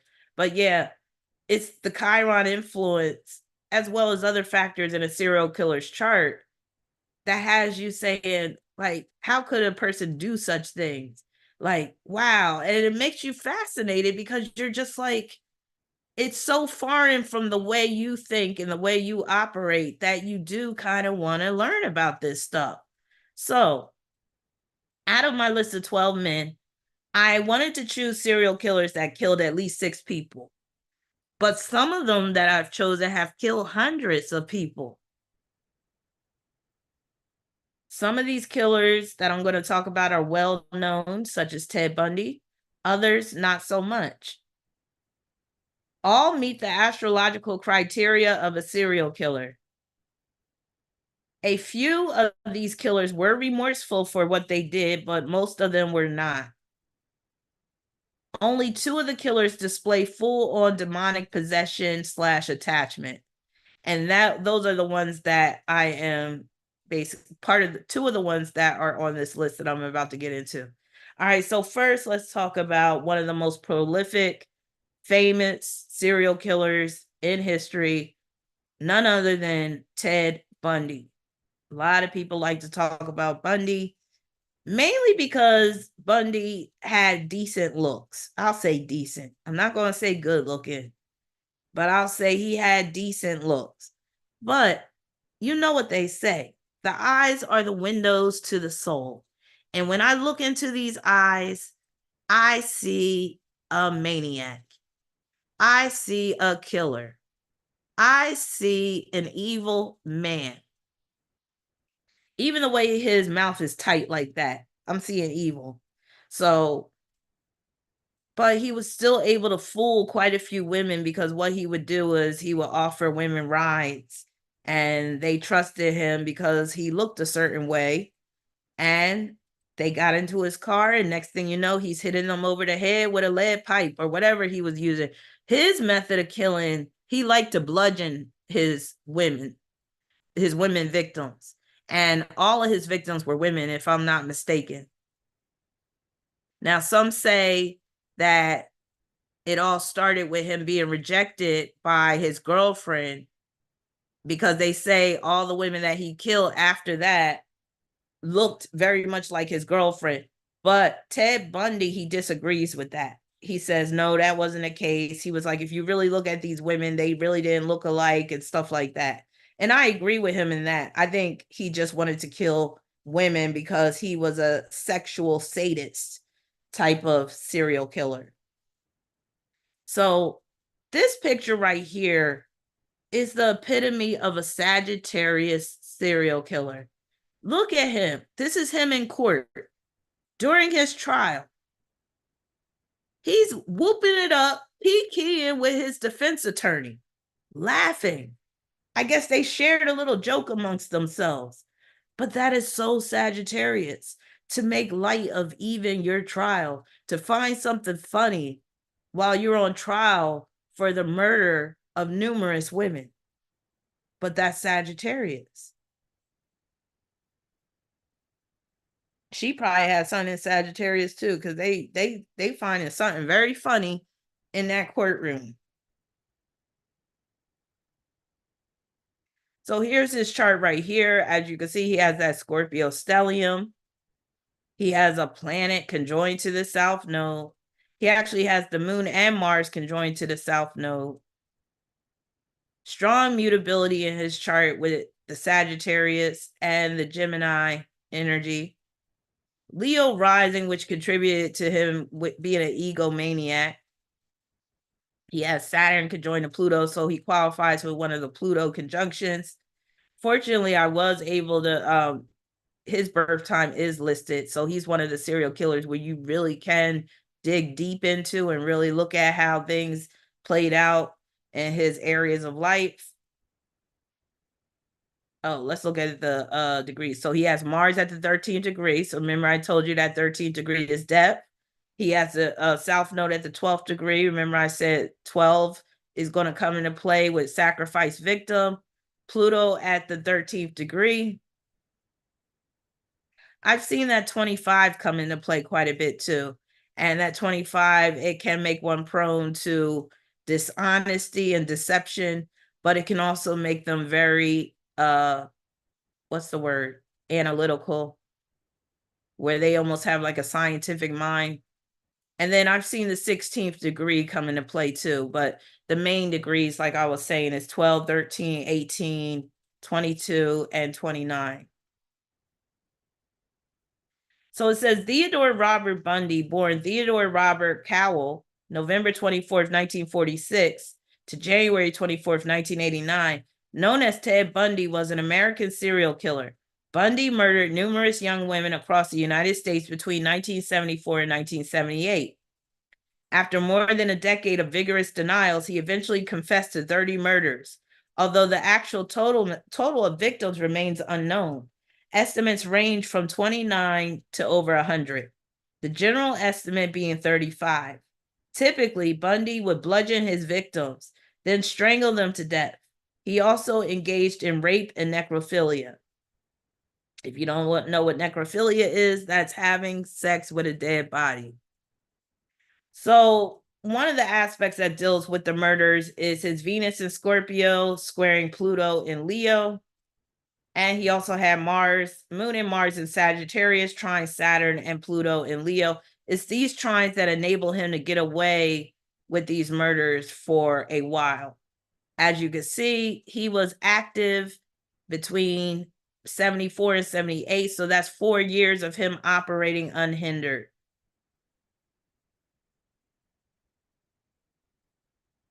He twice escaped from prison before his final apprehension in February 1978. So him escaping from prison, Neptune in Libra, sextile Pluto and Leo helped him. And then also Mars and South Node in Sagittarius, sextile Neptune and Libra. These are the aspects that helped him to escape. So he escaped twice. And a big part of that is him being a Sagittarius, because me being a Sagittarius, that's one thing I can relate to in his case. You are not going to remain locked up if you can help it. If you can find a way out, you're going to find a way out. because freedom is everything to a Sagittarius. Now, he grew up believing that his mother was his older sister. So that's dealing with Venus and Scorpio, ruler of the 10th house, which is representing his mother, and ruler of the 3rd house, representing siblings, squaring Pluto and Leo, with Leo representing the father. So basically, the way it goes is it was suspected that, how do I say this? Ted Bundy's mother was impregnated by her father, which resulted in Ted Bundy. And because her parents, Ted Bundy's mother's parents, didn't want a scandal to take place, they basically raised Ted Bundy and made him believe that his mother was really his sister. So he went through the first half of his life, or I think it was, some people say it was in high school he found out, other people believe it was in college, that he found out that his sister was actually his mother. So this square is pointing to that. And you could basically say that basically gave him fuel to start murdering women, because it's really anger towards his mother. Socially, Bundy remained shy and introverted throughout his high school and early college years. He would say later that he hit a wall in high school and that he was unable to understand social behavior, stunting his social development. He maintained a facade of social activity, but he had no natural sense of how to get along with other people, saying, "I didn't know what made things tick. I didn't know what made people want to be friends. I didn't know what made people attractive to one another. I didn't know what underlay social interactions." Now, he got a couple of aspects dealing with this, but the underlying reason why he's feeling this way is due to that South Node in Sagittarius, especially with the Moon and Mars being conjoined to that South Node. Remember, I told you about the South Node conjunctions, where that can mean that you're very much conditioned by your past life. You're very much conditioned by how your life used to be. So in his past life, being a Sagittarius South Node, he really wasn't mixing with the regular people. He was up on high, or at least he thought he was, looking down on others, you could basically say.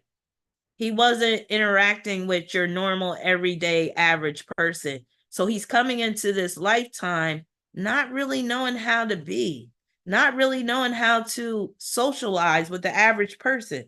Now, how it manifested in this lifetime for him, though, is Venus in Scorpio quincunx Uranus in Gemini, because that could produce social anxiety.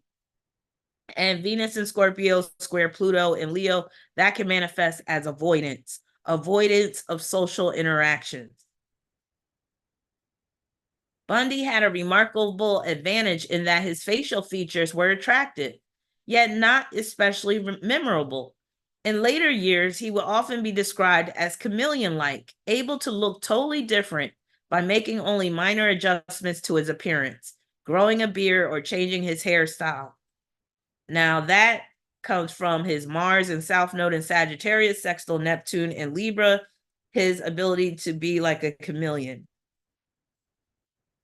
On death row, Bundy admitted to decapitating at least a dozen of his victims with a hacksaw. He kept the severed heads later found on Taylor Mountain. Keep in mind that his Mars, in addition to his Sun and Moon, are in Sagittarius and that South Node. Sagittarius is prone to extreme acts of violence. So that's why, he's decapitating his victims with a hacksaw and all that. Now, he kept the severed heads later found on Taylor Mountain in his room or apartment for some time before finally disposing of them. And him wanting to keep the heads, that's very much Moon conjunct Mars. He confessed to cremating Donna Mason's head in his girlfriend's fireplace. Some of the skulls of Bundy's victims were found with the front teeth broken out. Oh, while I'm reading this, I might as well, just put a little disclaimer out there. Some of what I'm going to read is very disturbing and gruesome, but I did try to spare y'all a lot of the more gruesome details in a lot of these stories, which is why some of these stories you'll see where I jump quickly to the conviction and the imprisonment part, because some of these details are a bit too gruesome to be reading and all that stuff. And I know some people got weak stomachs, or you just don't like dealing with this level of darkness. So I did try to be rather, what's the word? Conservative, I guess you could say, when it came to providing details of these people's murders.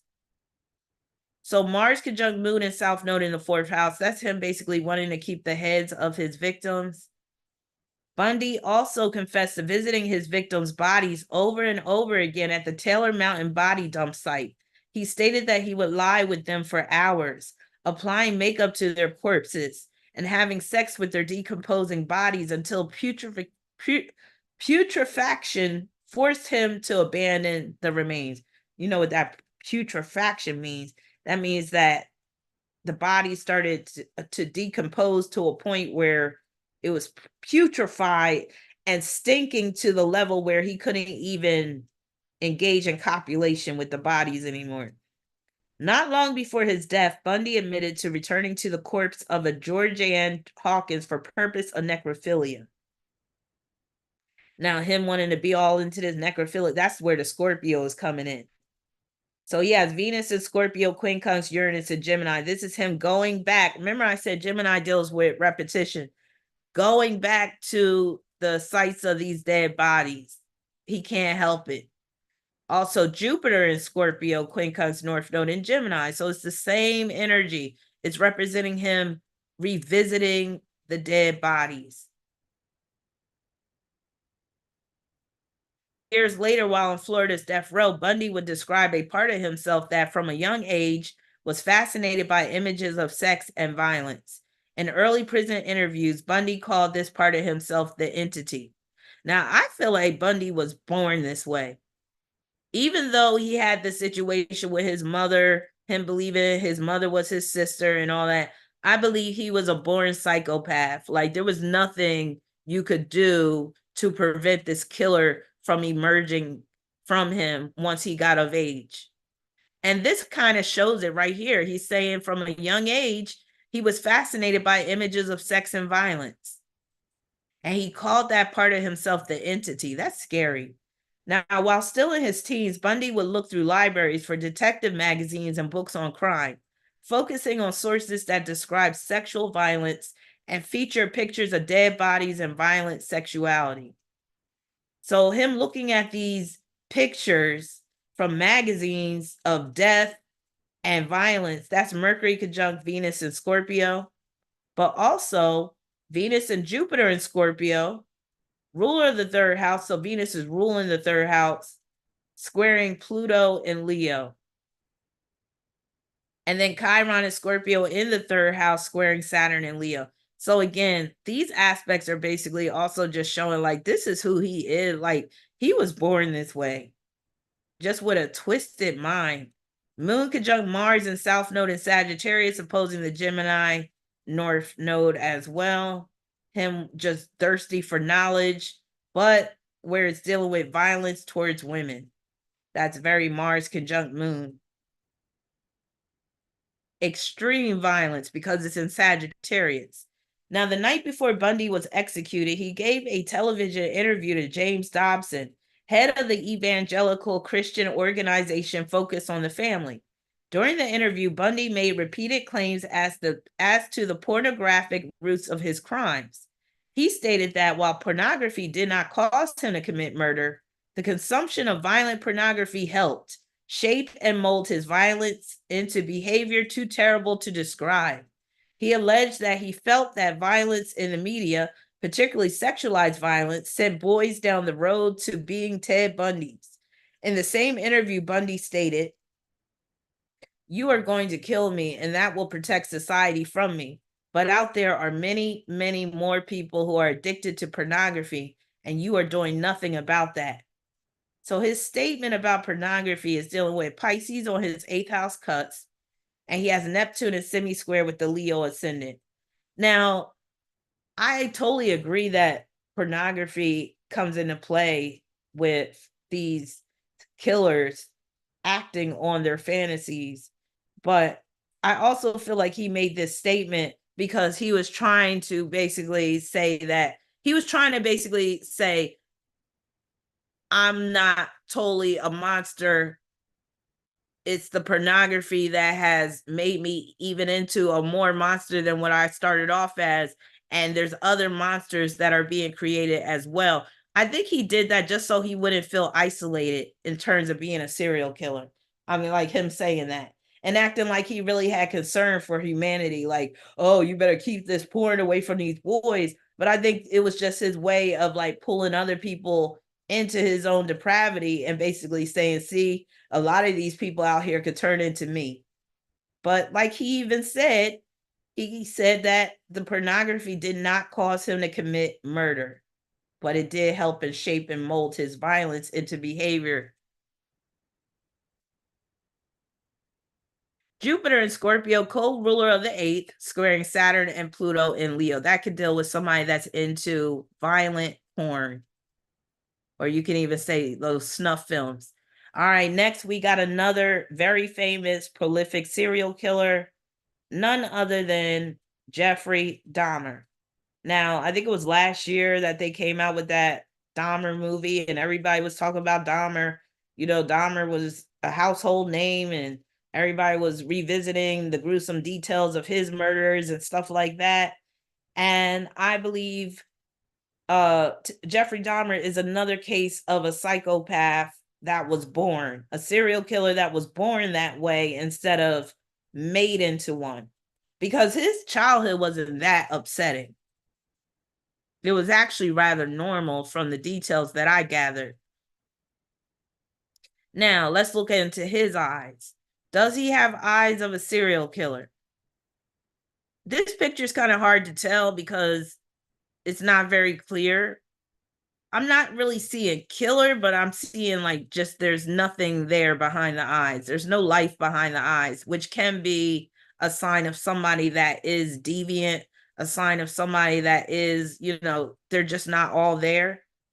But I'm also seeing like sociopath, like in his eyes, like he has eyes of somebody that has no concern for humanity. That's what I'm seeing. Here he is right here with this look. I am seeing more evil in the eyes.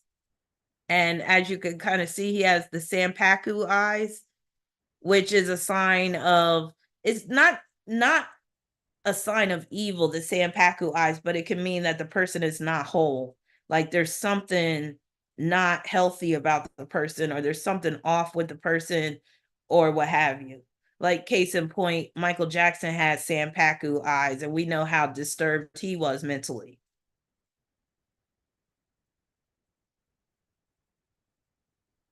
So here's Jeffrey Dahmer's chart from an astrological perspective. As an astrologer, like this is one of the worst charts I've ever seen.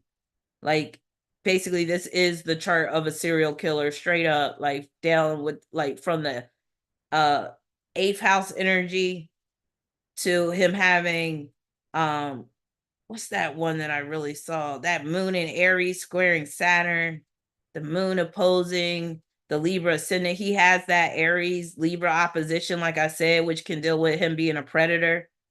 Let's look at the degrees. He has the 22nd degree, Venus at the 22nd degree, that sudden death, control or be control, and it's in the eighth house. He has the Aries placements with the Mars and the moon in Aries. You'll see Pisces coming into play a lot with these serial killers, but that does fall under the mutable signs category. So he had Sun and Mercury in Gemini, mutable sign, and then he's dealing with a Pisces South Node and Chiron in Pisces, which is another mutable sign. Pluto in Virgo, North Node in Virgo, more mutability. So yeah, we're looking at somebody that is very depraved, and it's going to be hard for a person to be normal with a chart like this. So it'd be curious, and I might do some research on this, like try to find whoever else shares a birthday with Jeffrey Dahmer, especially where the birth time is close, where and if I could find out like how they lived their life, because this is somebody that's set up to fail, especially with that Pisces South Node. But then he had some positive aspects like this Earth Grand Trine that enable him to operate undetected because he was able to carry himself like a normal individual. And that, again, that's the thing with the mutability. You could be a monster at night and be a totally normal person during the day.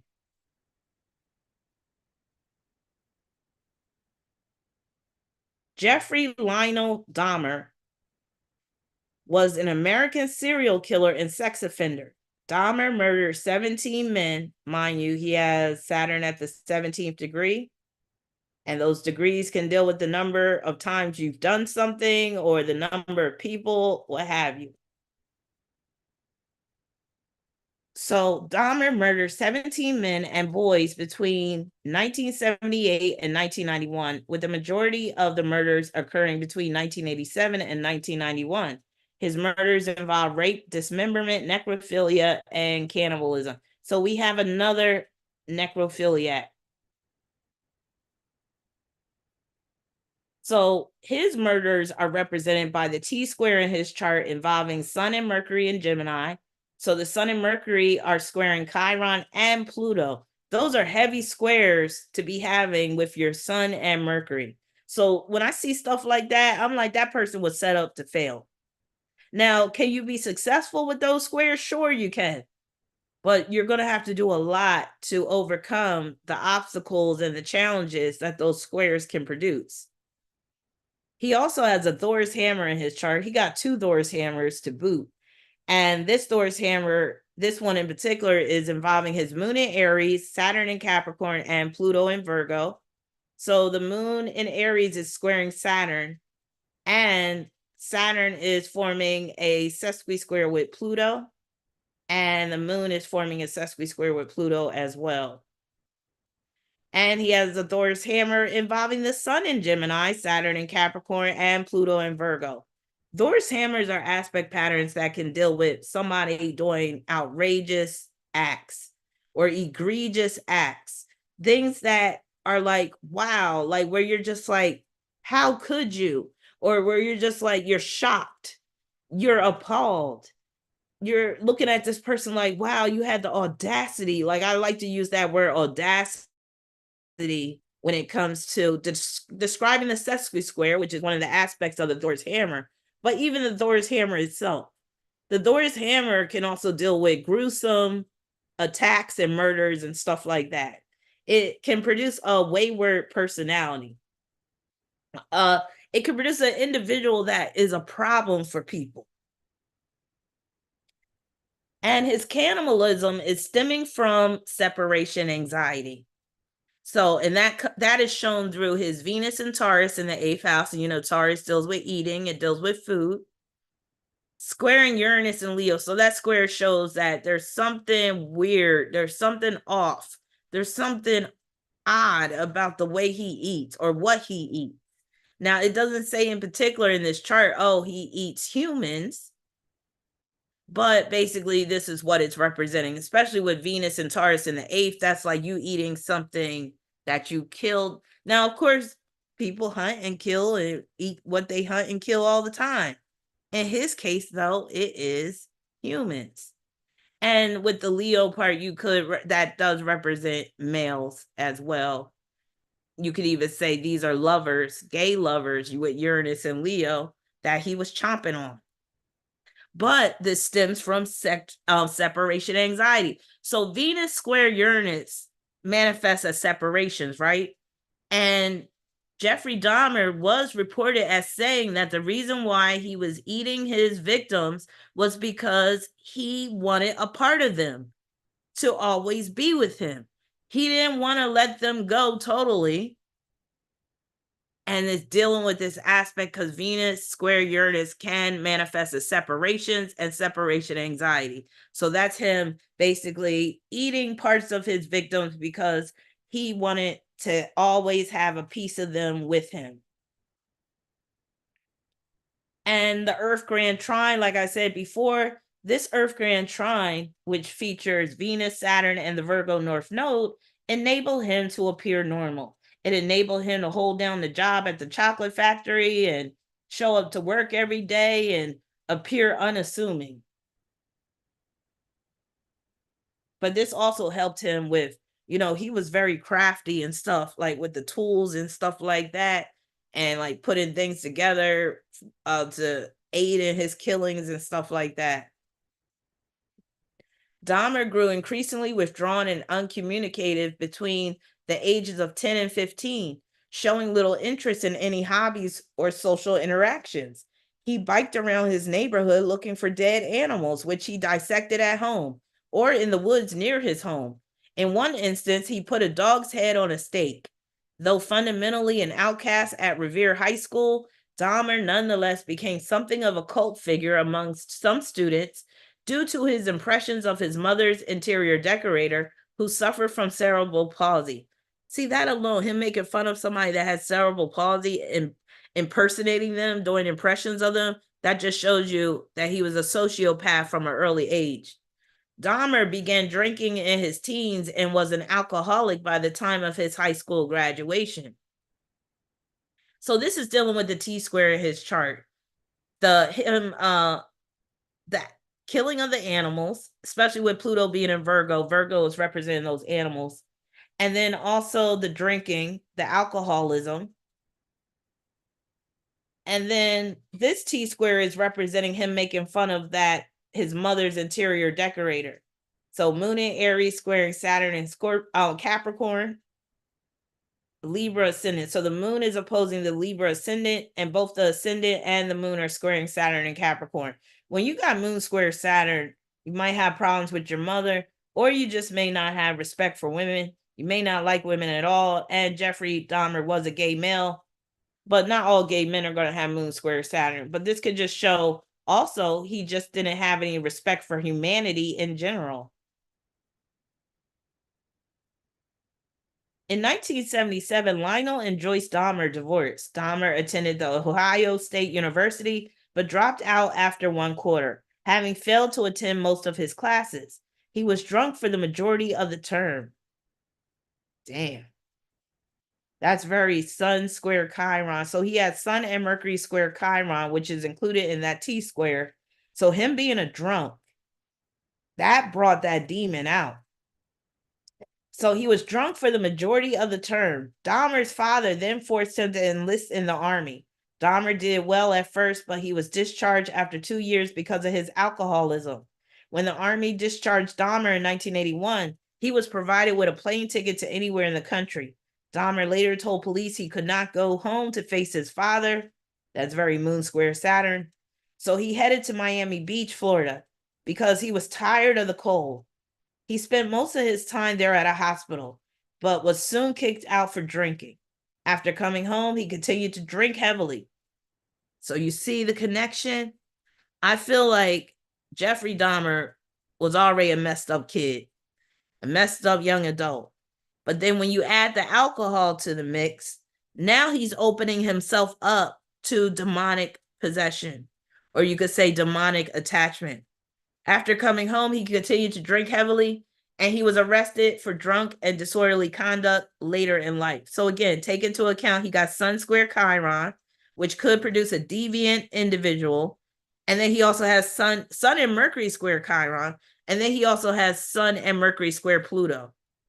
Like I said, those are two heavy squares to have affecting your Sun and Mercury. That's affecting his sense of purpose, his motivations, and also his mindset. So you could say from an early age, he was never right in the head. So again, that T-square that I just spoke of is representing this, including him getting kicked out of the military. Pluto in Virgo is representing his stint in the military, but that moon in Aries could represent the army itself. And then South Node in Pisces, sesqui square Neptune and Scorpio. That aspect can deal with him binge drinking.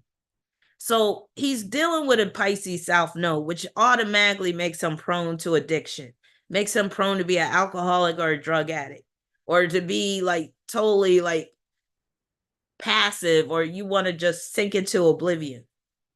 And then with the sesqui square involving Neptune and Scorpio, that can deal with binge drinking or binging on drugs or binging on whatever.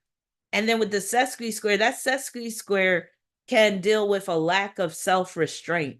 So we're showing here this aspect, South Node in Pisces, sesqui square Neptune and Scorpio, is showing that Jeffrey Dahmer lacked restraint when it came to drinking. Like, he would drink to the point of probably passing out a lot of times, or where he would drink so much where it was very noticeable when he was on the job, when he was in the military, all that. And again, he's inviting these demons in by drinking so much and so frequently. And you can have other people that drink a lot and they don't end up being haunted by demons because they don't have these squares in their chart like Jeffrey Dahmer, and also that Pisces South Node. So he was very vulnerable to spiritual attacks just by having that Pisces South Node. But then when you take into account that he has Sun and Mercury square in Pluto too, and square in Chiron, again, he was a lost cause from day one, if you ask me. Now, in 1982, Dahmer moved in with his grandmother in West Allis, where he lived for 6 years. During this time, his behavior grew increasingly strange. His grandmother once found a fully dressed male mannequin in his closet. Dahmer had stolen it from a store. So Dahmer has Mars in Aries, quincunx Neptune and Scorpio, and that's part of a yod aspect pattern in his chart. That yod is representing him getting caught by his grandmother with that mannequin. And the Mars in Aries, quincunx Neptune and Scorpio, that's him basically using a mannequin to practice his sexual depravity and his murders, more than likely. Now, Mercury in Gemini, quincunx Neptune and Scorpio, that's part of that yod as well. So again, that yod comes into play with his grandmother catching him, and Mercury is ruling his grandmother. On occasion, she found a 357 Magnum under his bed. So him having a gun under his bed is his mooning Aries squaring Cancer midheaven. Terrible smells came from the basement. Dahmer told his father that he had brought home a dead squirrel and dissolved it with chemicals. So the smells that are wafting, and this was true with his apartment. Like, once he got on his own and got his own apartment, there was smells too. And I think maybe a neighbor did report it or something. I'm not sure, because he was having dead bodies all up in his apartment. But the fact that, now people are smelling stuff, that's that yod too, involving Mercury, Mars, and Neptune. With Neptune being in Scorpio in his first house, that smell was horrible. Now, he was arrested twice for indecent exposure in 1982 and 86. In his second offense, he masturbated in front of 2 boys. And that's dealing with that same T-square that I spoke about before: Sun, Mercury, Pluto, and Chiron. That Sun square, Pluto in particular, can deal with abuse of children, or you doing some type of something sexual involving children. Dahmer was attacked twice in prison. So as you can see, I skipped all the way to the end because we don't need to get all into the gruesome details about the murders that Jeffrey Dahmer committed, as well as his cannibalism. So I spared y'all the details. If you want to know about all the sordid details, you can watch a number of documentaries on Dahmer, or go on YouTube and just put in his name and you could get all the dirty details. But I decided to leave a lot of it out because I don't even want to deal with it. Now, Dahmer was attacked twice in prison. The first time in July 1994. An inmate attempted to slash Dahmer's throat with a razor blade while Dahmer was returning to his cell from a church service in the prison chapel. Dahmer escaped the incident with superficial wounds. Oh yeah, I remember G.G. Allen, Sarah. Yeah. That was another one where I was like, I can't. I was like, I can't talk about the details. Now, while doing janitorial work in the prison gym, Dahmer and another inmate, Jesse Anderson, were severely beaten by fellow inmate Christopher Scarver with a broomstick handle on November 28, 1994. Dahmer died of severe head trauma while on his way to the hospital in an ambulance. Now, I feel like that was justice. Anderson died 2 days later from his wounds. So the beatdown that Jeffrey Dahmer received is represented by this Thor's hammer. Moon in Aries, Saturn in Capricorn, Pluto in Virgo. Again, with the moon squaring Saturn, that alone can produce some problems with the brain, like head injury. And then what's even worse is that moon in Aries, square Pluto in Virgo. That's where the head trauma is coming in to play. All right, enough about Dahmer. Now we're going to go way, way back in the day and talk about this evil being, all dressed up in his Nazi uniform with the SS regalia and all that. We have none other than the infamous Joseph Mengele. He was in the Nazi army, or Nazi military, I guess you could say. He was a doctor. And he was in charge of deciding who was going to go to the gas chamber and who was going to be spared. And in the process of making these decisions, he was performing a lot of medical experiments, especially on twins, because he had this obsession with twins. So even though he was sanctioned by the Nazi government in Germany, he still falls under the list of serial killers. All right, so let's talk about Joseph Mengele's chart. So Pisces, so he falls under the mutable sun category. And then let's look at the degrees. He has the nodes at the 12th degree, and I spoke about the 12th degree, sacrifice victim. He has Neptune at the 18th degree, spiritual material conflict, and I said that 18 can play out as murder. And does he have anything else? He does have the 18th degree of Leo on the 3rd house cusp, 18th degree of Aquarius on the 9th. I didn't even take the house cusp into account, but I'm just looking at it now because I do have the birth time for Joseph Mengele. He also has the 13th degree of Virgo on the 4th house cusp, 13th degree of Pisces on the 10th. He has the 18th degree of Libra on the 5th house cusp and the 18th degree of Aries on the 11th house cusp. He has Venus in Aries, so he does have an Aries placement. He has Jupiter and South Node in Scorpio, so there's the Scorpio placement. He got a planet conjoined to the South Node, so that's one of those indicators as well. And it was something else too. He has Mars square Saturn. Remember, I talked about the Mars squares with the other indicators. Mars square Saturn in particular can produce an absolute sadist.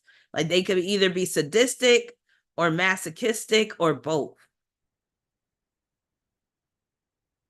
Look like he had some problems coming out the closet too. But I heard most of the Nazi generals were gay, but down low, including Hitler himself.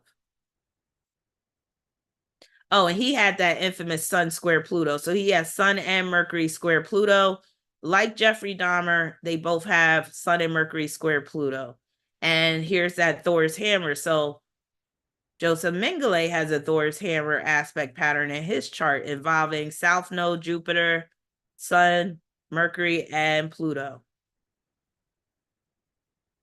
So Joseph Mengele, or Rudolf Mengele, born March 16, 1911 to February 7, 1979, was a German Schutzstaffel officer and physician during World War II. Nicknamed the Angel of Death, he performed deadly experiments. So him performing deadly experiments, that's represented by his Mars in Aquarius. Aquarius rules experiments. Mars is in the 8th house, conjoined to Uranus in Capricorn. Uranus rules experiments too, but it also rules groups of people, and Capricorn rules the Jews. So it's as simple as that. Him performing experiments on the Jews, Mars and Aquarius in the 8th house, conjoined to Uranus in Capricorn. Deadly experiments, that's the 8th house. On prisoners at the Auschwitz II concentration camp, where he was a member of the team of doctors who selected victims to be murdered in the gas chambers, and was one of the doctors who administered the gas.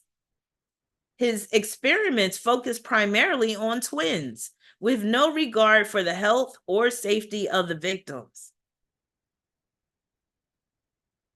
Thor's hammer. So again, he has that Thor's hammer featuring his sun and Mercury in Pisces, squaring Pluto in Gemini. In his case, with the Pisces, that's dealing with the concentration camp, but also the medical. And then Sun and Pluto sesqui-square Jupiter and South Node in Scorpio. So remember what I said, when a person has a planet conjoined to the South Node, they're very much conditioned by their past life, or that's indicating strong past life conditioning. So this is very true in Joseph Mengelé's case, especially with that South Node being in Scorpio. So it's like he's coming from a past life of being a mass murderer. So it was nothing for him to do these egregious acts in this lifetime. So to have Jupiter in the South Node in Scorpio included in this Thor's hammer, you know this dude was hell on wheels. Like, this is somebody that shows no mercy whatsoever. Yes, Ellie. So the Jews are ruled by Capricorn in particular, yes. After the war, Mengele fled to Argentina in July 1949, assisted by a network of former SS members. So as you can see, I was like, I am not going to get deep into all his experiments and stuff because I wanted to spare y'all the gruesome details.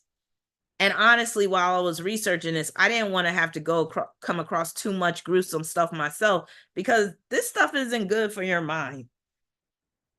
It's good to learn about this stuff, but to dwell too deep into it, I don't think is a good thing. Now, that's why I never got into that show, American Horror Story. I was like, they going too far with this stuff. Now, he initially lived in and around Buenos Aires, then fled to Paraguay in 1959 and Brazil in 1960, all while being sought by West Germany, Israel, and Nazi hunters such as Simon Wiesenthal, who wanted to bring him to trial. Mengele eluded capture in spite of extradition requests by the West German government and clandestine operations by the Israeli intelligence agency Mossad. So the fact that he was able to escape capture and he fled to South America is represented by this Grand Trine right here. Remember I said the Grand Trine can help these killers get away with their dirt. So with the Grand Trine, he had Mercury in Pisces, Neptune and Ascendant in Cancer, and Jupiter and South Node in Scorpio. If you want to be able to escape, it helps to have a water Grand Trine like that in your chart. Going back, I forgot to mention this part. So remember, he focused primarily on twins. So that's represented by his Pluto in Gemini. So he has Pluto in Gemini. You know, Gemini rules the twins and the 12th house. So that's basically showing that he was very much focused on twins. And with Pluto being included in this Thor's hammer, it's showing the damage that he was inflicting upon these twins as well as the mothers of these twins, because he was also performing experiments on pregnant women.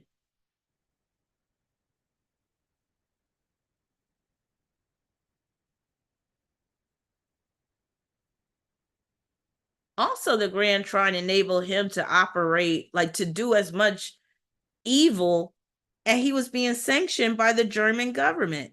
So he was given free reign to do what he wanted, which is very much that Grand Trine as well. Like, remember, operating unhindered. He drowned in 1979 after suffering a stroke while swimming off the coast of Bertioga and was buried under the false name of Wolfgang Gerhard. If you want to see a movie, like this movie came out, I think in the early 80s, that deals with like some Nazi war criminals that have came to South America and they're still doing their dirt by torturing people. Watch this movie called The Evil That Men Do. It's by Charles. It features Charles Bronson, who was a popular actor back in the 70s and 80s. Like, he made the movies Death Wish and stuff. But that movie, The Evil That Men Do, has a lot to do with these Nazi war criminals that escaped from Germany and they escaped prosecution and they set up shop in South America, and where they were still carrying out these egregious acts against humanity. But yeah, check that movie out. I love it, but I can't watch it just randomly because it got some really dark scenes of torture and stuff, but it's good.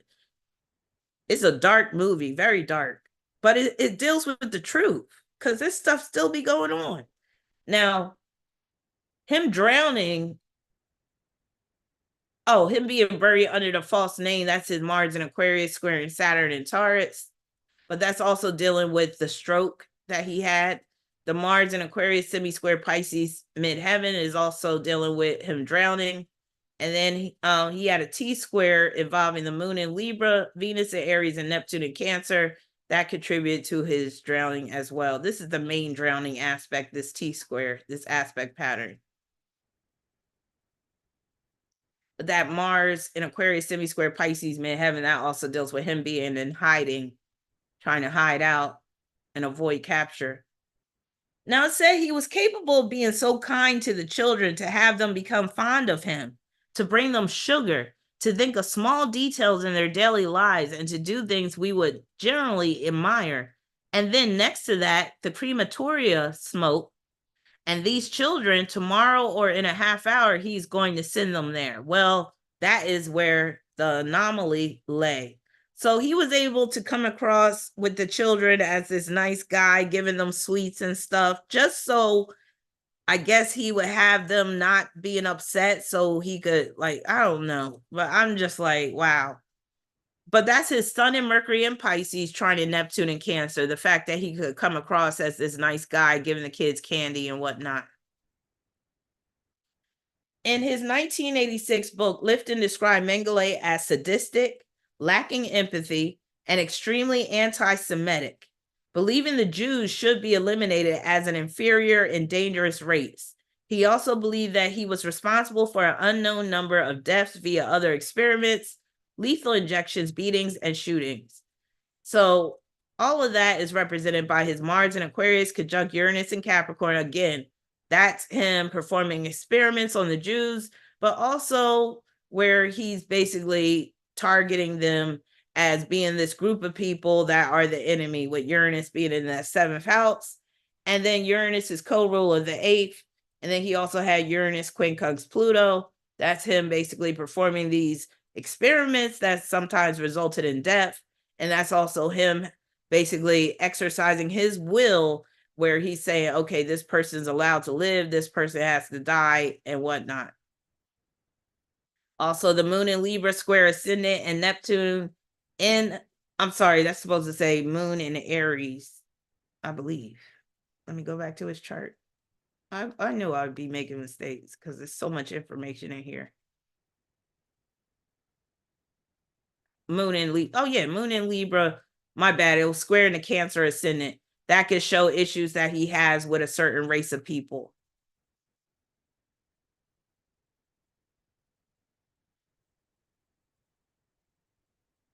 All right. Next. So next we have another doctor, Harold Shipman. Now, some people might have heard of him. Some of y'all might not have. But if you look in his eyes, I'm seeing the eyes of a killer. I'm seeing the eyes of a psychopath. I'm seeing the eyes of someone who has no concern for humanity. And you're seeing like death behind the eyes. But he also has a smirk on his face. Ain't he an Aquarius? Here he is with his wife, who had no idea that he was committing all these murders. And she basically supported him throughout his trial and everything. She believed that he was incapable of committing these crimes. And it wasn't until the very end that she really started to question whether he was guilty or not. But all before then, she believed him. So he might be an Aquarius rising because he's a Capricorn. But he had that Aquarius smirk. I didn't even look for his birth time because I was like, I don't got time for all that. But let's look at his numbers. He has Venus at the 18th degree of Capricorn. So there's that 18. He has Uranus at the 13th degree. And I believe that's it. So he has 18th degree and 13th degree. He has Moon conjunct Uranus. And that can mean that his wife was always fully unified with him. And that explains why she wasn't believing that he actually murdered all those patients. And that can also deal with this sense of entitlement that he has towards people. But yeah, with that moon conjoined to Uranus, that can mean that him and his wife, they were unified in terms of their mindset. So she definitely wasn't trying to question his narrative. And then he had Mars conjunct Saturn, which can make him very cruel, make him very much about controlling people, controlling the situation. But this all goes back to his mother. So he's one of those serial killers where I believe that he turned into a serial killer all due to resentment towards his mother. And when you got Mars in Cancer and Saturn in Cancer, there often is problems with the mother. You may feel like your mother was a burden. Hold up. What did I just do? Wait a minute. I got to get the PowerPoint back. Oh, no. Okay, hold on.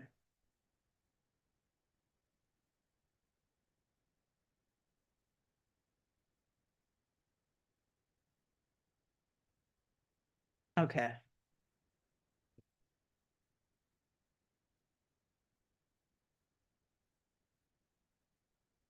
So again, keep in mind he got Mars conjunct Saturn in Cancer.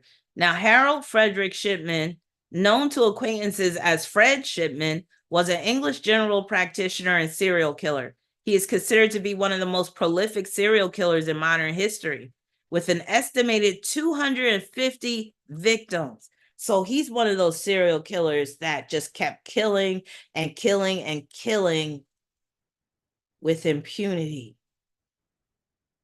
So these killings are represented by this T square. And look, Mars and Saturn and Cancer are in this T square. Sun and Venus in Capricorn, Mars and Saturn in Cancer, those are opposing each other. And both the Sun and Venus and Mars and Saturn are squaring Jupiter and Chiron in Libra. And I'm about to break down how this played out and how it resulted in him becoming a serial killer. He also has a Thor's hammer in his chart. Moon, Sun, Venus, and Jupiter and Chiron in that Thor's hammer. It says on January 31st, 2000, Shipman was found guilty of murdering 15 patients under his care. He was sentenced to life imprisonment with a whole life order. So him having to be in prison, that's Mercury and Capricorn squaring Neptune and Libra. Now, some people, they can deal with prison life rather easily. Other people are going to suffer. Somebody that has Mercury square Neptune, they're going to suffer in prison. They're not going to be able to last. The Shipman Inquiry, a 2-year-long investigation of all deaths certified by Shipman, shared by Dame Janet Smith, examined Shipman's crimes. It revealed Shipman targeted vulnerable elderly people who trusted him as their doctor, killing them with either a fatal dose of drugs or prescribing an abnormal amount. So Sun and Venus in Capricorn opposing Mars and Saturn in Cancer. Remember I told you these oppositions involving Mars, that's like you seeking out, or it's like predatory behavior. Mind you, he was killing mostly elderly people, as it says here. So the Capricorn is representing the elderly. And then Mars conjunct Saturn, that's him wanting to exercise total control over these elderly people's lives. Mercury in Capricorn squares Neptune and Libra. This is him giving them the overdose of drugs. Moon and Uranus in Gemini trine Neptune and Libra. This trine enabled him to write as many prescriptions as he wanted because he was a doctor.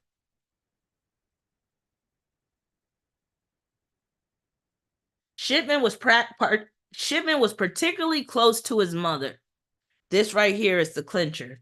So Shipman was particularly close to his mother, who died of lung cancer when he was age 17. Her death came in a manner similar to what later became Shipman's own modus operandi. In the later stages of her disease, she had morphine administered at home by a doctor. Shipman witnessed his mother's pain subside despite her terminal condition until her death on June 21st, 1963. Now, the way this is worded, first let me talk about what aspect this is dealing with. Again, Moon and Uranus and Gemini trine Neptune and Libra. That's him basically seeing his mother not being in pain because she's given this morphine. And that is also showing where he's enabled to give his patients morphine as well. Also, Moon in Gemini, quincunx Mercury in Capricorn. This basically shows that his mother's condition had a negative effect upon his mind. It might even send him into depression. And it could also deal with the responsibility that was heaped upon him, because remember, he was caring for his mother, who was dying of lung cancer. Moon in Gemini, especially when conjoined to Uranus, can represent a mother that has lung cancer. Now, the way this is written, though, they're making it seem like he was doing these mercy killings, right? Like he was giving them all this heavy dose of morphine because he didn't want them to be in pain, because he saw his mother being in pain. But I don't see it that way. I think, and it shows with this T-square. Oh, I'm getting ahead of myself. I believe, and it's shown with the T-square. Let me go back up to this T-square. The T-square involving Sun, Venus in Capricorn, Mars, Saturn in Cancer, Jupiter in Chiron and Libra. I believe what this T-square is representing is the fact that he did not have a normal teenage year. Like, he didn't have a normal life as a teenager. And he became resentful of that. Like, he blamed his mother. And when you got Mars conjunct Saturn, you could blame your mother for some things. But that can also deal with you are responsible for your mother. So you got Mars and Saturn in Cancer. You're responsible for the care of your mother who's dying. And it's opposing Sun and Venus in Capricorn. And that's basically you having this heavy responsibility heaped upon you. And where you might even feel lonely because you're stuck with your mother. You don't even have friends or whatever. Squaring Jupiter and Chiron and Libra. Him having to care for his mother took away from his ability to have a social life. That's basically what that T-square is representing. So I believe that he started killing these old people because they reminded him of his mother. And during the times where he had to care for his mother and he didn't have a social life, he couldn't be like the average teenager. Mind you, again, his mother died at 17. I'm not sure if it says how long his mother had cancer, but let's say he had to start taking care of her at 15. So between 15 and 17, he can't be a normal teenager. He's caring for his mother. Now he got a chip on his shoulder. And now all these old people got to die simply because he didn't have a life when his mother was living. I believe that is the reason why he started killing these old people instead of it being mercy killings. Because some killers like that are doctors that kill patients, they might look at it as, oh, I'm killing these patients, especially if they use drugs to do it. They might feel like it's mercy killings. They're basically helping them and they're taking them out of their misery. But in this case, I believe he was very resentful towards his mother and he took it out on his elderly patients.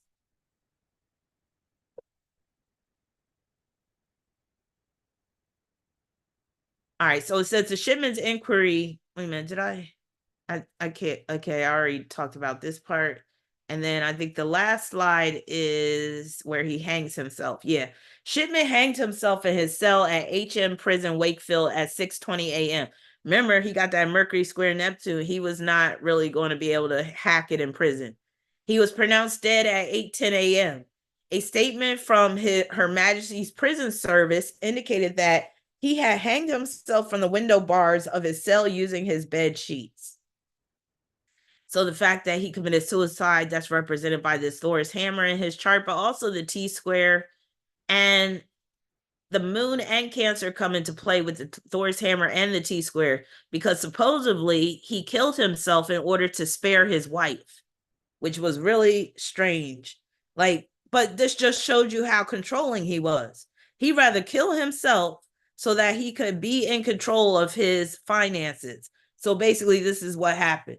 So it says Shipman's motive for suicide was never established, though he reportedly told his probation officer that he was considering suicide to assure his wife's financial security after he was stripped of his National Health Service pension.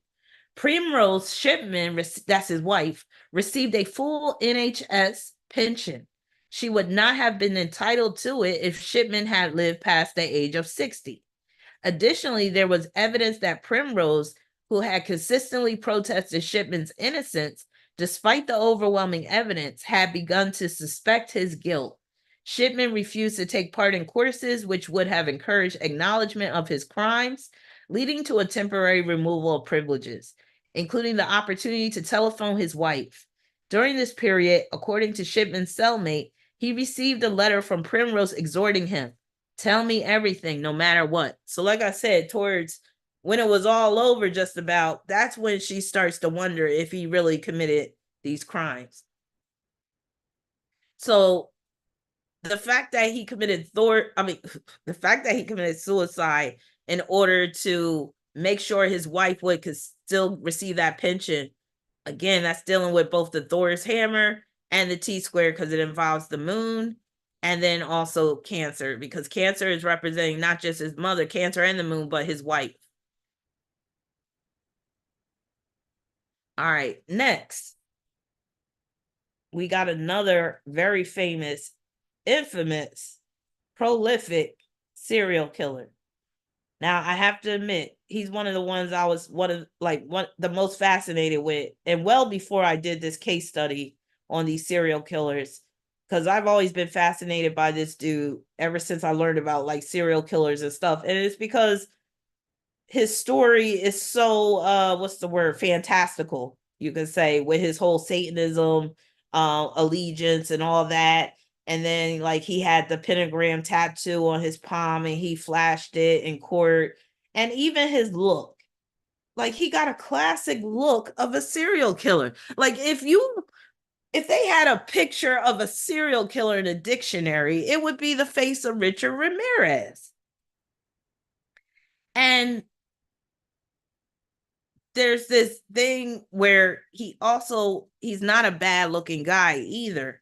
So it's like he's somebody that you can't really turn away from. You gotta look, like just like when you're driving past a car accident, you gotta look. Like you just gotta look. You gotta see what the damage is all about. This is how he is. It's like you gotta look. And then once you look, it's like you want to learn. And you're like, okay, I'm intrigued. Who is this person? But the evil is all in the eyes. Again, the eyes are the window to the soul. And this is why, like, he was so recognizable, so it was easy for him to get caught when his time came to be captured, because people spotted him and they caught him where I live. I live in Arizona, and that's where he got caught. A bunch of people saw him on the street and they were like, El Matador, that's El Matador, meaning the killer. So, yeah, because he was so recognizable, because that is a face you will never forget, he got caught up out there. But yeah, if that's not a classic face of evil, I don't know what is. Even down to the bone structure in his face. Now, this right here, this image right here, this shows, like, when you look at the image on the left, I'm looking at pure demonic energy right here.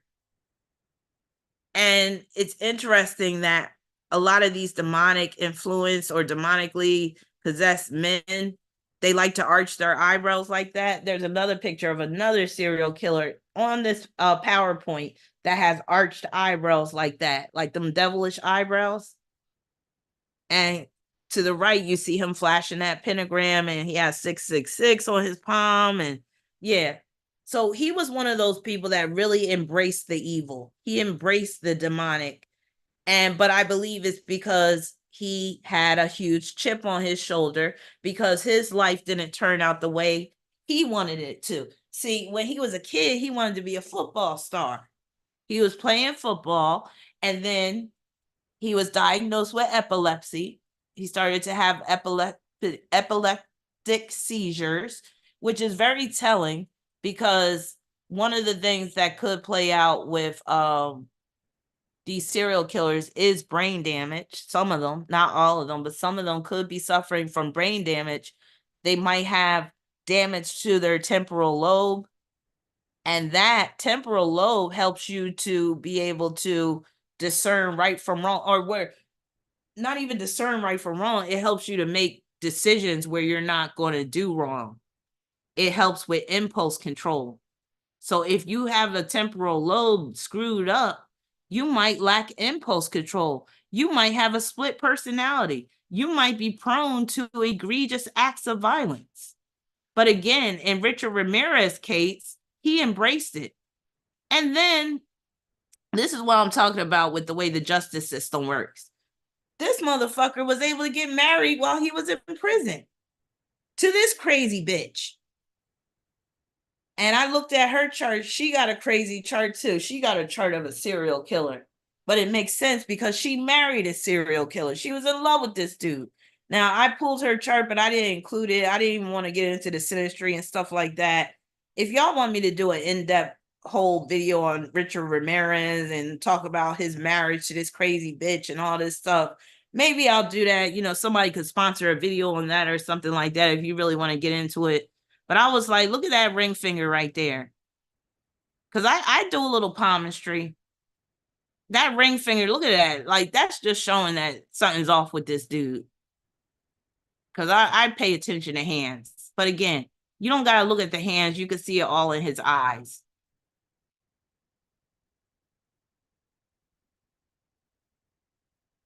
And I'm trying to remember what. Wait. Let me pull this chick's chart up real quick. Because I'm trying to remember her details. Hold on.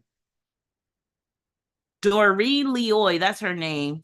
So she's a Pisces. Should we be surprised that a Pisces woman, dark-sided Pisces that is, fell in love with a serial killer? So she has Sun in Pisces. So she's a mutable sign. So that fits. Moon in Gemini, another mutable sign. She's a Cancer South Node, which can mean that she's all about feeling and can't like think logically or don't want to. Like if she feels like doing something, she gonna do it. She also has Jupiter and Uranus in Cancer, Saturn in Scorpio, Venus in Capricorn. You know, Venus in Capricorn, that's the struggle of Venus, and that's definitely some struggle of her marrying Richard Ramirez. And you could tell he wasn't even feeling her like that. He didn't love her. But she probably didn't even love him. It was just fascination on her part. She got Mercury in Aquarius, which can mean that her thinking is offbeat. Like she don't think like a normal person. She got Venus square Neptune. That's the classic marrying a prisoner aspect. And she got Venus conjoined to Chiron, which can produce an unconventional type of relationship. She got Saturn square Pluto. She got a Thor's hammer in her chart involving her sun in Pisces, Neptune in Libra, Uranus and Jupiter in Cancer. Yeah, she a hot mess. And she got Mars in Taurus. You know, some women with Mars in Taurus, they are attracted to apex predators. I shouldn't say it like that.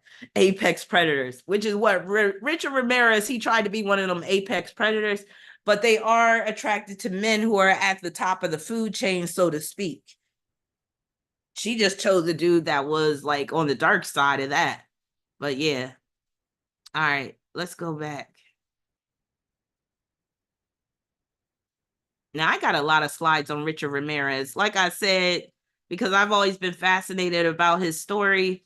And it makes sense because his Saturn is conjoined to my moon. So my moon is at the 15th degree of Capricorn.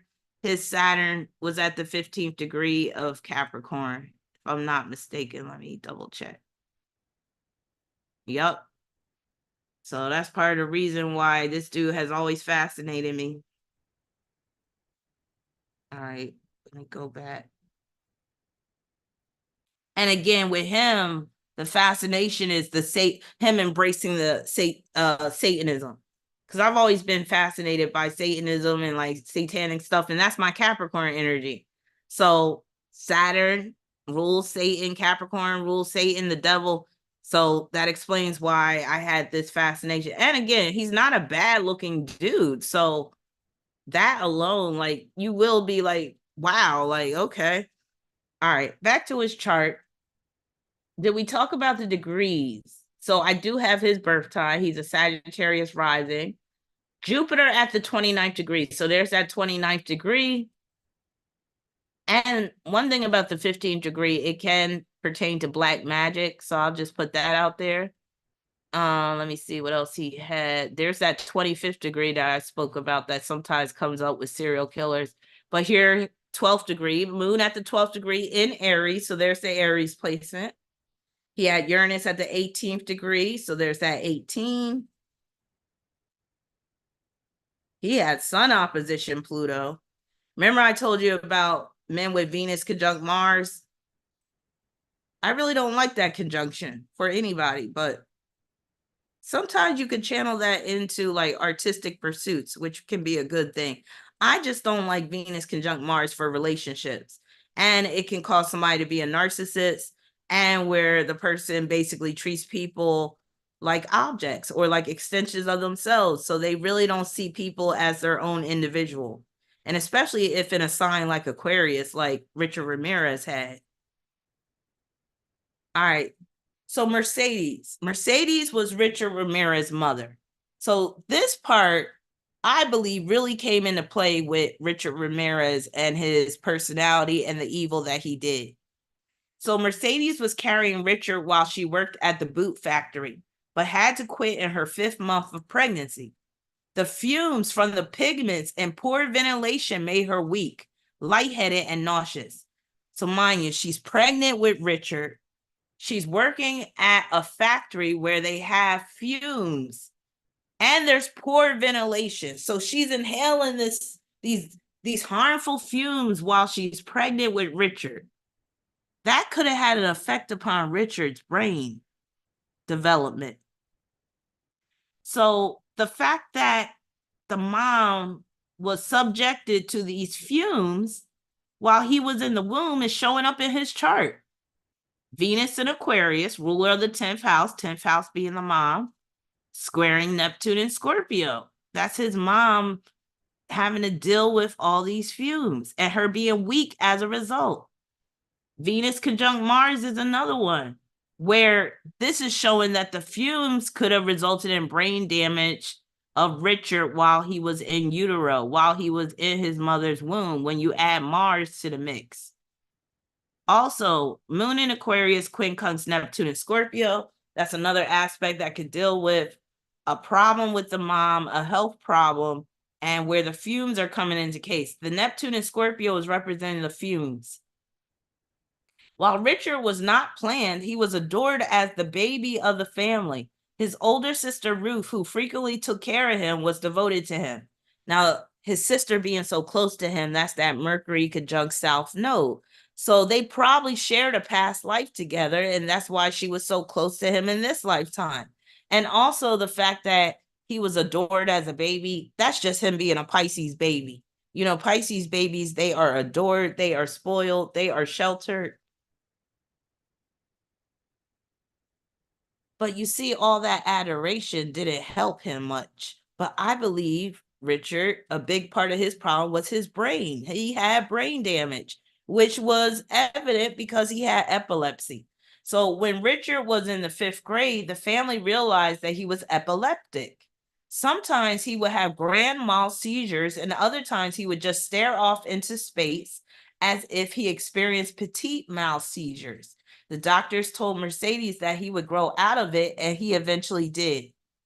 Damn, it's already 11 o'clock.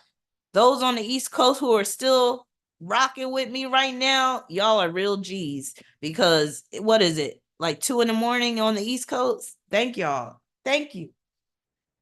Makes me feel good. Mars in Aquarius square Neptune in Scorpio, that can produce brain damage. And that is one of the aspects that's resulting in the seizures. Look, when you got Mars in Aquarius alone, you could be prone to some type of disorder of the brain, especially epileptic disorders. So Mars in Aquarius square Neptune in Scorpio, the Neptune in Scorpio is like making a part of his brain inactive when it's squaring Mars. Mars rules the brain. Moon in Aries. Oh, we got Golden Owl up in here too. Hey, Golden. Moon in Aries square Saturn and Capricorn. So this is another aspect that can pertain to problems with brain functioning, brain development. And the Saturn in Capricorn, that's like shutting off a certain part of the brain. So a certain part of the brain is not working as it should. Up to the age of 13, Richard did comparatively well in school with better than average grades. In the 7th grade, things started to go downhill. So him doing good in school, that could be Mercury conjunct South Node alone, just doing alone, because, you know, he could have been smart in a past life. Like with Mercury on that South Node, maybe a lot of value was placed on his mind, on his mental abilities, on his academic success when he was in a past life. But then the square with Jupiter can deal with plenty of days where you skip school, where you're not paying attention, you're not doing your homework because you just care about your freedom and having fun. But there was another reason why he started messing up. So he was born in El Paso, Texas in 1960, the youngest of 5 children. Mind you, he was born on February 29th. That 29 comes into play with his birth year and with Jupiter at the 29th degree. So he's dealing with a double whammy of that 29 energy. The youngest of 5 children, he was a quiet boy, according to neighbors, with hardworking parents. However, Richard's father had a temper and sometimes beat the kids. What father didn't have a temper back in those days, though? Honestly, it seemed like every father, like their whole role was to work, come home, drink, and beat the kids. That was what a father was back in the day. I'm not saying it's right, but that's how a lot of fathers were. They basically worked. They were resentful because they had to work at jobs they hated. Then they would go get a bottle of Jack Daniels or some Hennessy or some corn liquor or something. They would drink. Then they get angry and drunk and beat the kids and the wife. So this part right here to me is not that unique. There was a lot of fathers like that back then who were big time disciplinarians and who would sometimes go too far with the punishments and the discipline. So again, I'm not really attributing the father too much in this situation, even though Richard Ramirez does have squares involving Saturn and he was scared of his father. But basically what I'm saying is, I'm not saying the father was a big catalyst in Richard Ramirez becoming a serial killer. It was someone else. More about that in a minute. And some of you that are familiar with Richard's story, you already know who this person is, who was a major influence in Richard becoming a serial killer. So the model of abuse in the form of a parent can often be a bad start for a child, especially a boy watching his father. Add to that possible abuse from a male teacher, and Richard had 2 role models who demonstrated how to use others for their own frustrated ends. Richard was afraid of his father, and he would leave home to hang out in a nearby cemetery, even spending the night. He found peace among the dead, and this may have been where he first developed an attraction to the macabre. So he got Moon in Aries ruling the 8th house. You know, the 8th house is death.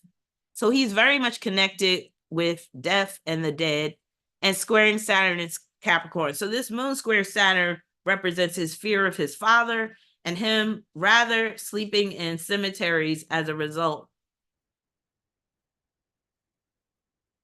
Ramirez may have been influenced into becoming a murderer by his cousin Mike. So it's his cousin Mike. That's the one that really got him started on the path to serial killer. A Special Forces Vietnam veteran, war veteran, who boasted of killing and torturing his Vietnamese enemies and showed him Polaroid pictures of his victims. Ramirez was present the night Mike shot and killed his wife, and her blood splattered on Ramirez's face. Mike had survived the rigors of Vietnam, and when he returned, even more hardened and covered in tattoos, he became larger than life in Richard's eyes. He come through an ordeal, and he had secrets from an exotic place.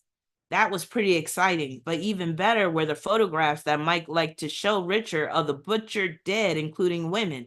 He said that killing made him feel like a god. Remember I talked about Sagittarius with the god complex? Richard Ramirez is a Sagittarius rising with Jupiter and Sagittarius. But in this case, that's his cousin saying this.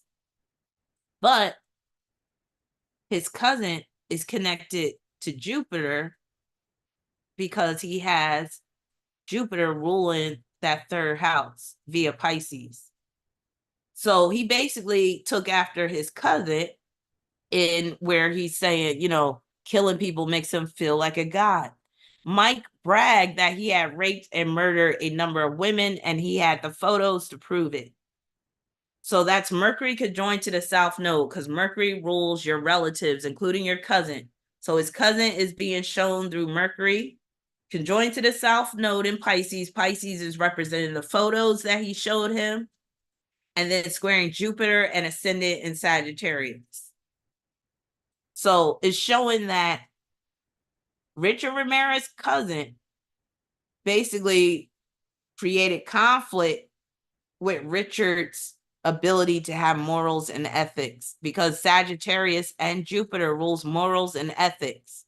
So basically, this is just showing that his cousin was a bad influence upon him. Mercury and South Node in Pisces, sexy square Neptune and Scorpio. This is basically dealing with the cousin as well, especially in terms of the outrageous acts that the cousin committed and the pictures that he had to show to prove it.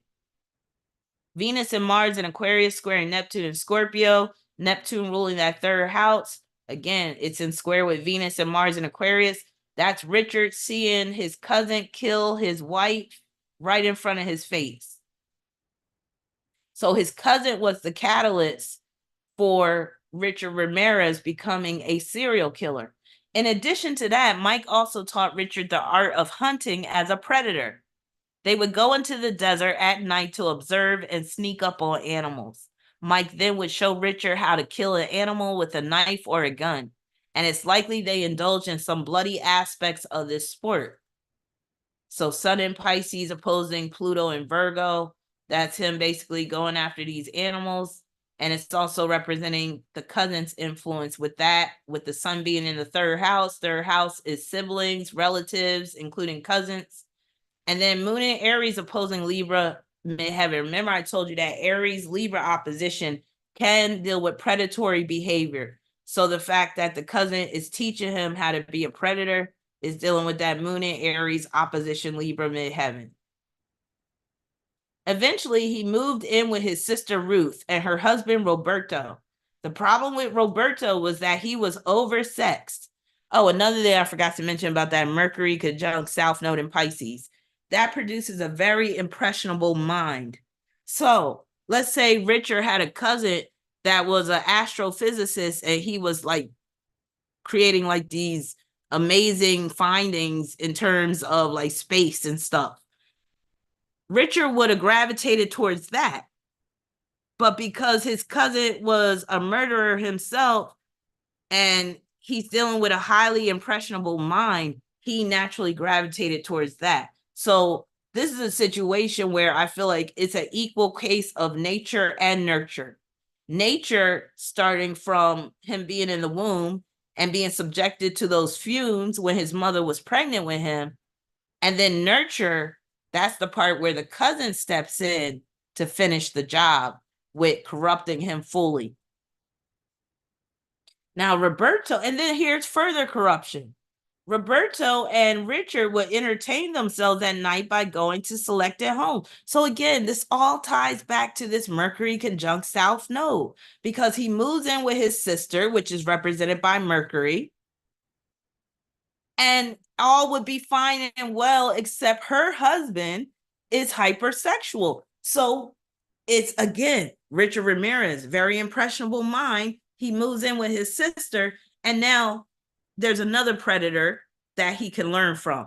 So Roberto and Richard would entertain themselves at night by going to selected homes in the neighborhood and peeping in the windows at unsuspected women as they undress. Kauai, I'm sorry, I might have to do a part two, because I still got like 8 more to go, because I think I'm only on number 4 and I got 12 of these evil fools. So Venus and Mars in Aquarius square Neptune, but I promise I will come right back tomorrow with part 2 if I feel like I can't carry on, because I do want to go through all of these. Venus and Mars in Aquarius square Neptune and Scorpio. So that's him being a peeping Tom with his brother-in-law. And Mercury and South Node in Pisces, sesqui square Neptune in Scorpio. So that's him, again, moving in with his sister and then dealing with this hypersexual situation with her husband, and again his mind being further led down that dark path. Richard had always been somewhat hyperactive and required very little rest. My brother never slept, Ruth said. He was up all night all the time. He was one of those people who function with only a few hours of sleep. So this right here is dealing with his Mercury and South Node in Pisces, squaring Jupiter and the ascendant in Sagittarius. Okay, you said that's fine. Thank you, Kawhi. And then I'll do that one serial killer that I talked about. I'll probably save him for Saturday. Because like I said, I want to start being consistent with going live on Saturday nights. So Sagittarius is the sign of insomnia. So when you got that square between Sagittarius and Pisces, insomnia is often one of the results. So it's showing right here with his Mercury and South Node in Pisces squaring Jupiter and ascendant in Sagittarius that, yes, like his sister said, he was up all night. He rarely slept. Now, with that being said, and with his Mercury and South Node being in Pisces, remember what I talked about him being in a dream world, or about how some of these serial killers are operating like in a dream world or a video game existence. So again, imagine you're awake, but you feel like you're in a dream because you don't even hardly sleep, which means that you're not operating with a full deck. So again, with that, not only will that make somebody, like, again, operate kind of like in a dreamlike state, it makes it easy. Like when you don't get sleep, you become even more susceptible to like spirits attacking you, demonic influence. That's why the meth heads, they often suffer from demonic attacks, demonic possession, demonic influence, because meth addicts, they don't sleep. They could be up for days. And our brains need sleep. Like we need to sleep every night. So yeah, without sleep, you're opening yourself up to demonic attacks. I remember I went through this period of insomnia. I never forget, it was 2012. And it was one of the more darker times of my life, mainly financially. And I remember I was so worried about what I was going to do with my situation. This was one of those times where I was trying to be fully self-employed as an astrologer, but I wasn't fully there yet with the money. And I still had to work a job. But I was being stubborn with my Taurus South Node. And I was trying to hold out and trying to make it work with, just running a business and trying to survive that way. And it got down to the point where it was like, oh, damn, like now I'm having a trouble paying the rent and stuff. So I had a lot on my mind and I couldn't sleep. And it didn't matter what I did. And I think I was up for like 3 days straight. And this song, and I'll always like this song, whenever it comes on, it makes me want to like cry, because I never forget this one song came on and it gave me hope and it made me feel like, okay, I'm not good. Like, I know we're about to really go through a struggle, but we're going to make it through. And know what song it was? It was that song, The Light by Ellie Goulding. You shine the light that stops me, turn to stone and shining when I'm alone. Yeah. Oh my God. When that song came on, it felt like angels were speaking to me, telling me you're going to be all right. But I'm telling this story just to give you my experience with insomnia. By day 3, I started to see things. It was like shadow figures I was seeing.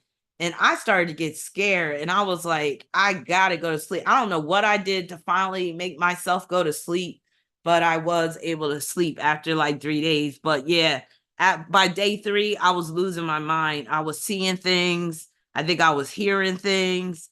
Yeah, it was scary. So I've had a little taste of what that insomnia feels like, and it's crazy. It will make you feel like you're going crazy. And my son went through it one year, and he's a Sagittarius like me. And like I said, Sagittarius is the sign of insomnia. Sometimes we just can't sleep.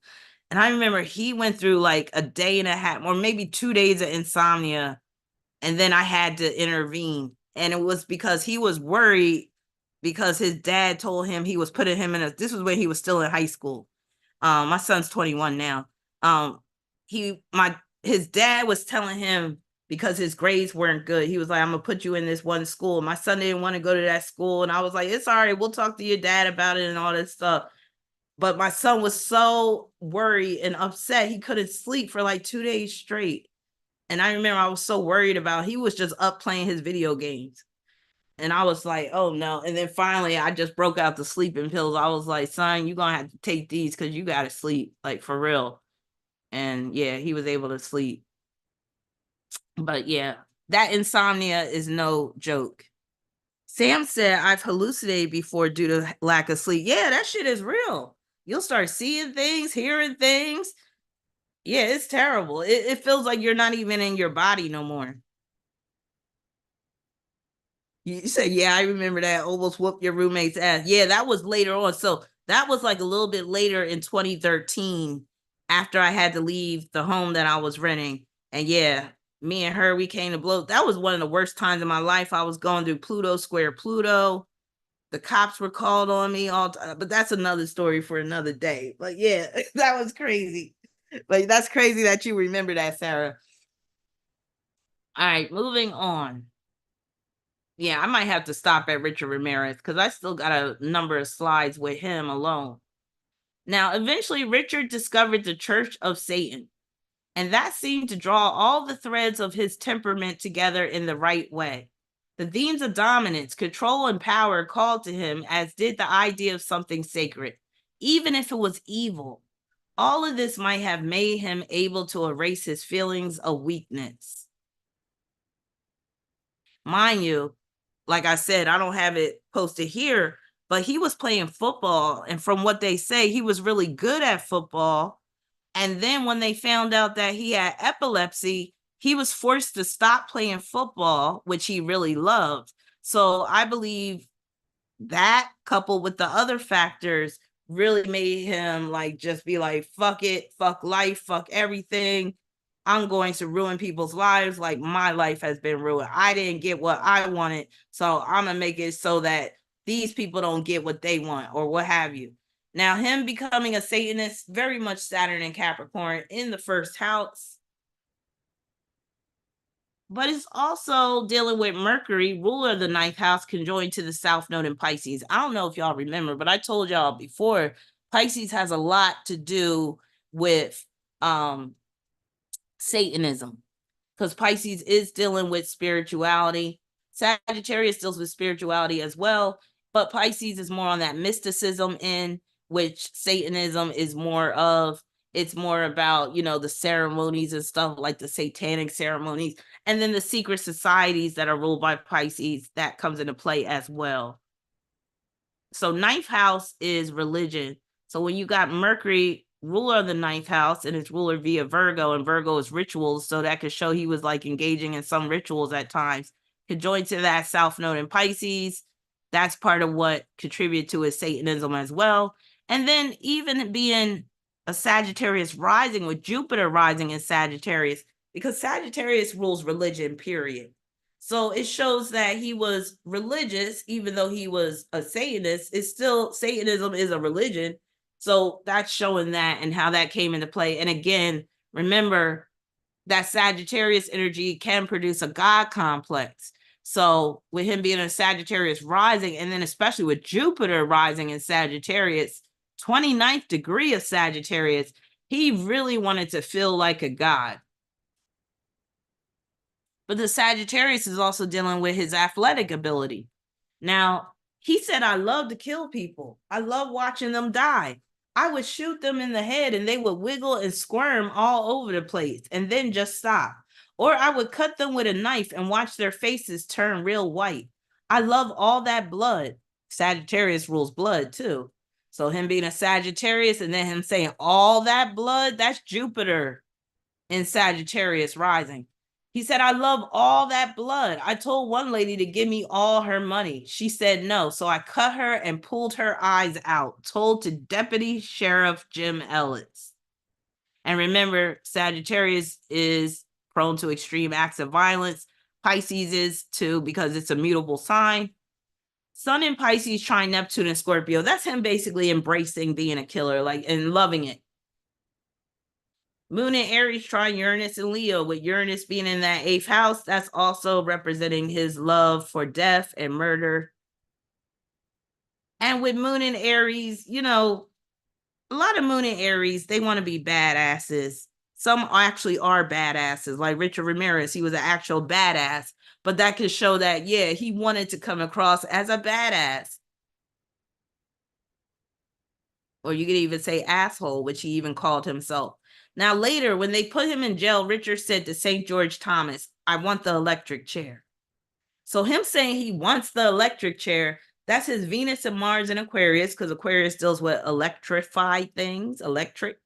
And then trine Libra midheaven, you know, Libra is justice.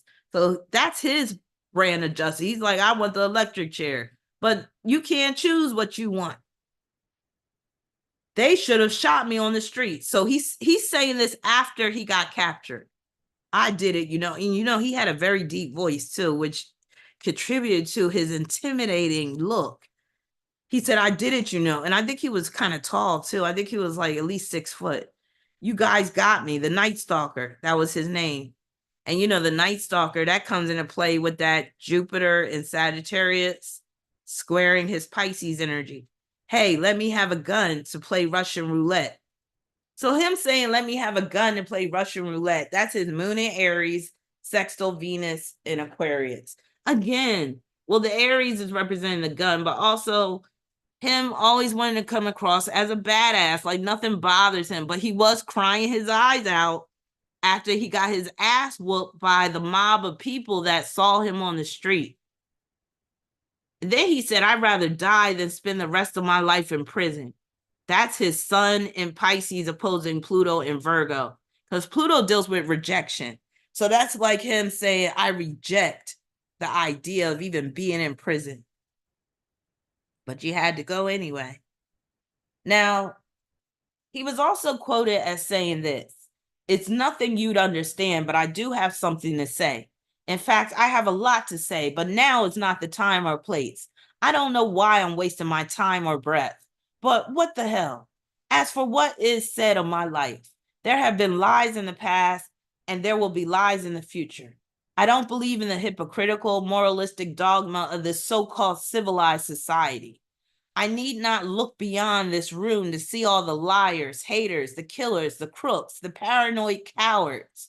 As you could tell, he hates life. He hates people.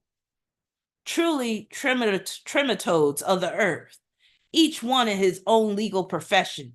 You maggots make me sick. Hypocrites, one and all. And no one knows that better than those who kill for policy, clandestinely or openly, as do the governments of the world, which kill in the name of God and country, or for whatever reason they deem appropriate. I don't need to hear all of society's rationalizations. I've heard them all before, and the fact remains that what is. Now, all this diatribe that he's spouting off, that alone is dealing with his Venus and Mars in Aquarius. Also, him being a Sagittarius rising with Jupiter rising. If you notice, he has signs in the early part of his chart, first house, Venus and Mars and Aquarius in the second. Like, he has this air of superiority. It's like he's looking down and judging people. Even after he done committed these gruesome murders, he still thinks he's better than everybody else. That alone is very Venus and Mars and Aquarius. And then with him calling them liars and stuff, that's the square with Neptune and Scorpio. He's basically like, throw the whole world away because everybody is fucked up. including me, but I'm still better than all of y'all. Like he got that type of elitist attitude, which is very much this Aquarius energy. And then Sagittarius can act like they're better than others as well. So that air of superiority is coming from that. And then even his Saturn in Capricorn is coming into play as well, with him condemning these people, the government, and all this stuff. It's like, you know, if you got a sinking ship, some people want everybody to go down with the ship. That's how he is. T square. So this T square is dealing with this statement he made as well.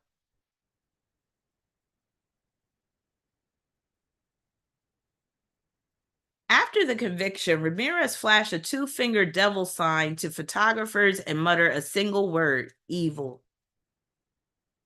So him flashing the devil sign, that's Mercury conjoined to the South Node in Pisces. Mercury rules the hands, and Pisces rules signs and symbolism. On his way to a jail bus, he sneered in reaction to the verdict, muttering, "Big deal. Death always went with the territory. See you in Disneyland." I don't know why, but that last part scares me, where he says, "See you in Disneyland." I guess because he's basically admitting that, yeah, he lived a life totally of fantasy and it clashed with the real world and people had to die in the process. But I've always been creeped out by Disney anyway. So the fact that and you know who else talked about Disneyland too? And they're both born on February 29th, and that's that Pisces shit. Eileen Wuornos, who's a female serial killer, she said something similar about "see you in Disneyland." And she was talking about like superhero stuff, and like Pisces will be far off, like far gone, talking about Disneyland, Pisces, superheroes and all types of stuff. And some of them really wish they were superheroes. But again, him saying "see you in Disneyland." But the main thing about this statement where he says death always went with the territory, that's Sun in Pisces opposition Pluto in Virgo.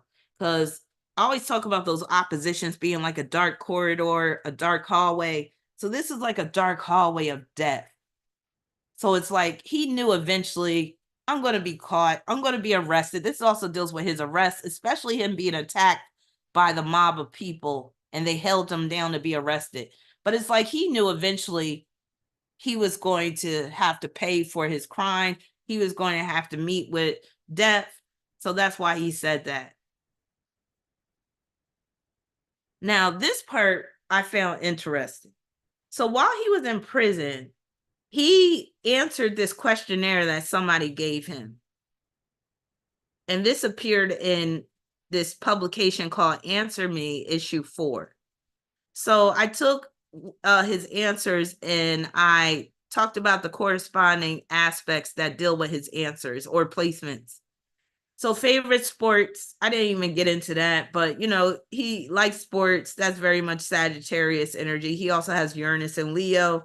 Leo is another athletic sign. He has Moon in Aries. Aries is another athletic sign. So it's no surprise he was athletic and that he likes sports without those placements. Favorite music, heavy metal. That's him being a Sagittarius rising, especially with Jupiter in Sagittarius rising. I like metal too. I'm a Sagittarius. Sagittarius basically rules rock and roll. Anything like that goes hard, loud, very Sagittarius type of material. Favorite actress. I didn't write about that because that really doesn't fit anything. But favorite vacation spot. I found this one to be really interesting. Now he puts Uranus. Now that's how I pronounce it. But you know, other people pronounce Uranus as Uranus. So with Richard Ramirez being a Sagittarius rising, Jupiter in Sagittarius rising, you know, he thinks he's a comedian. You know, he got jokes. So basically, favorite vacation spot, Uranus, you know, that's a double entendre. That basically has a hidden meaning, Uranus. And what's interesting is he has Uranus in Leo trying Sagittarius ascendant. That's the epitome of what he said, because Sagittarius rules vacations and Uranus is Uranus. So him saying favorite vacation spot, Uranus, even though we know he said Uranus because he wanted it to be Uranus. Yeah, you know I love me some tools, Sarah. So yeah, that's Uranus in Leo, 18th degree at that, in the 8th house, which means he really meant Uranus, trine Sagittarius ascendant. Favorite food, he put women's feet. Now, you know, Pisces men, a lot of them got foot fetishes, and this fool had Sun, Mercury, South Node, and it was something else he had in Pisces. Was that it? But yeah, but mainly Mercury is ruling that 7th house, which deals with women, the opposite sex. Ruler of the 7th house, Mercury, ruler of the 7th house in Pisces, could join to the South Node. So yeah, he had a foot fetish, as he said. Favorite color, red. That's his moon in Aries. Pastimes, hobbies, traveling and measuring coffins. That's dealing with Jupiter trine Pluto. With Pluto being in Virgo, that's him measuring the coffins, and the traveling being Jupiter. And biggest like cocaine. So he had Sun in Pisces, trine Neptune and Scorpio. I always say cocaine is a Scorpio drug. So Neptune and Scorpio, it makes sense that a lot of Neptune and Scorpio individuals were heavily into cocaine in the 70s and 80s. Biggest dislike, hypocrites, authority. So him hating hypocrites is Mercury and South Node in Pisces, squaring Jupiter and ascendant. And him hating authority is Moon in Aries, squaring Saturn in Capricorn. And you know, that started with him having fear of his father, who was his first authority figure. Make a wish. He said to have my finger on a nuclear trigger device. So that right there is represented by his Venus and Mars in Aquarius, because that deals with nuclear. And with the Mars energy, it could deal with destruction. And then squaring Neptune and Scorpio. So that would be killing people through nuclear energy. What do you look for in a girl? He said, nice ass, good legs. That's dealing with him being a Sagittarius rising. Perfect way to spend a date. He said, moonlight night, drinking rum at a cemetery. That is represented by his moon in Aries, ruling the 8th house, quincunx Neptune in Scorpio. Describe yourself. He said, asshole and proud of it. Him being an asshole can be seen via moon in Aries alone, because you got a lot of moon in Aries people that are straight up assholes. But to make him an even bigger asshole, he has moon in Aries squaring Saturn in Capricorn. Also, Venus and Mars in Aquarius squaring Neptune and Scorpio can make him quite the asshole as well. And then motto, live each day as if it's your last. So that's his Uranus and Leo trine Sagittarius ascendant. If you like a girl, how do you get a girl to notice you? He said, I pull out my gun. That's moon in Aries trine Uranus in Leo. What's one thing you'd change about yourself? He said, not a damn thing, except where I'm at. So the grand trine is causing him to think rather highly of himself, and that's including moon in Aries, Uranus in Leo, Sagittarius ascendant. How has your life changed as a result of your success? He said, privacy is a thing of the past. That's represented by moon in Aries in the 4th house. Moon is privacy, 4th house is privacy, squaring Saturn in Capricorn. Capricorn is bringing things out to the world. What's your message to your fans? He said, keep your spirit strong. And believe me, he does have fans out there. Moon in Aries trine Uranus and Leo. Uranus rules fans. And, you know, Aries is representing that individual strength. And last but not least, it says the heroes who captured Ramirez were Manuel de la Torre, 32, and 3 of his neighbors across the street, Jose Bourgeon, 55, and his sons Jaime, 21, and Julio, 17. Another hero was Faustino Pinon, 56, next door neighbor of the Bourgeons, who fought, I don't know if I'm pronouncing that name right, who fought off Ramirez when he tried to steal his daughter's car. So mind you, Ramirez, I think he traveled from California to Arizona, Phoenix, Arizona. He gets off a Greyhound bus. Somebody immediately notices him and they're like, El Matador. because already he was in newspapers as being wanted for being a serial killer, for being a Night Stalker. So again, remember, Richard Ramirez has a very distinctive face. So it wasn't no surprise that when he got off that Greyhound bus, people noticed him. So it says, by the time the first squad arrived, screeching onto the scene, the Bourgeon boys had the Night Stalker pinned to the curb. What fight remained in him was subdued with both boys' fists and the steel whip. He was bleeding from the whelps.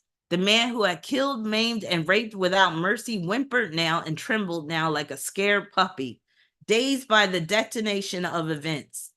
Now, again, it goes back to that Pisces South Node.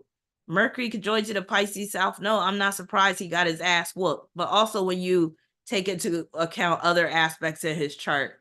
But yeah, when you are a Pisces South Node, you might become a victim at some point as well.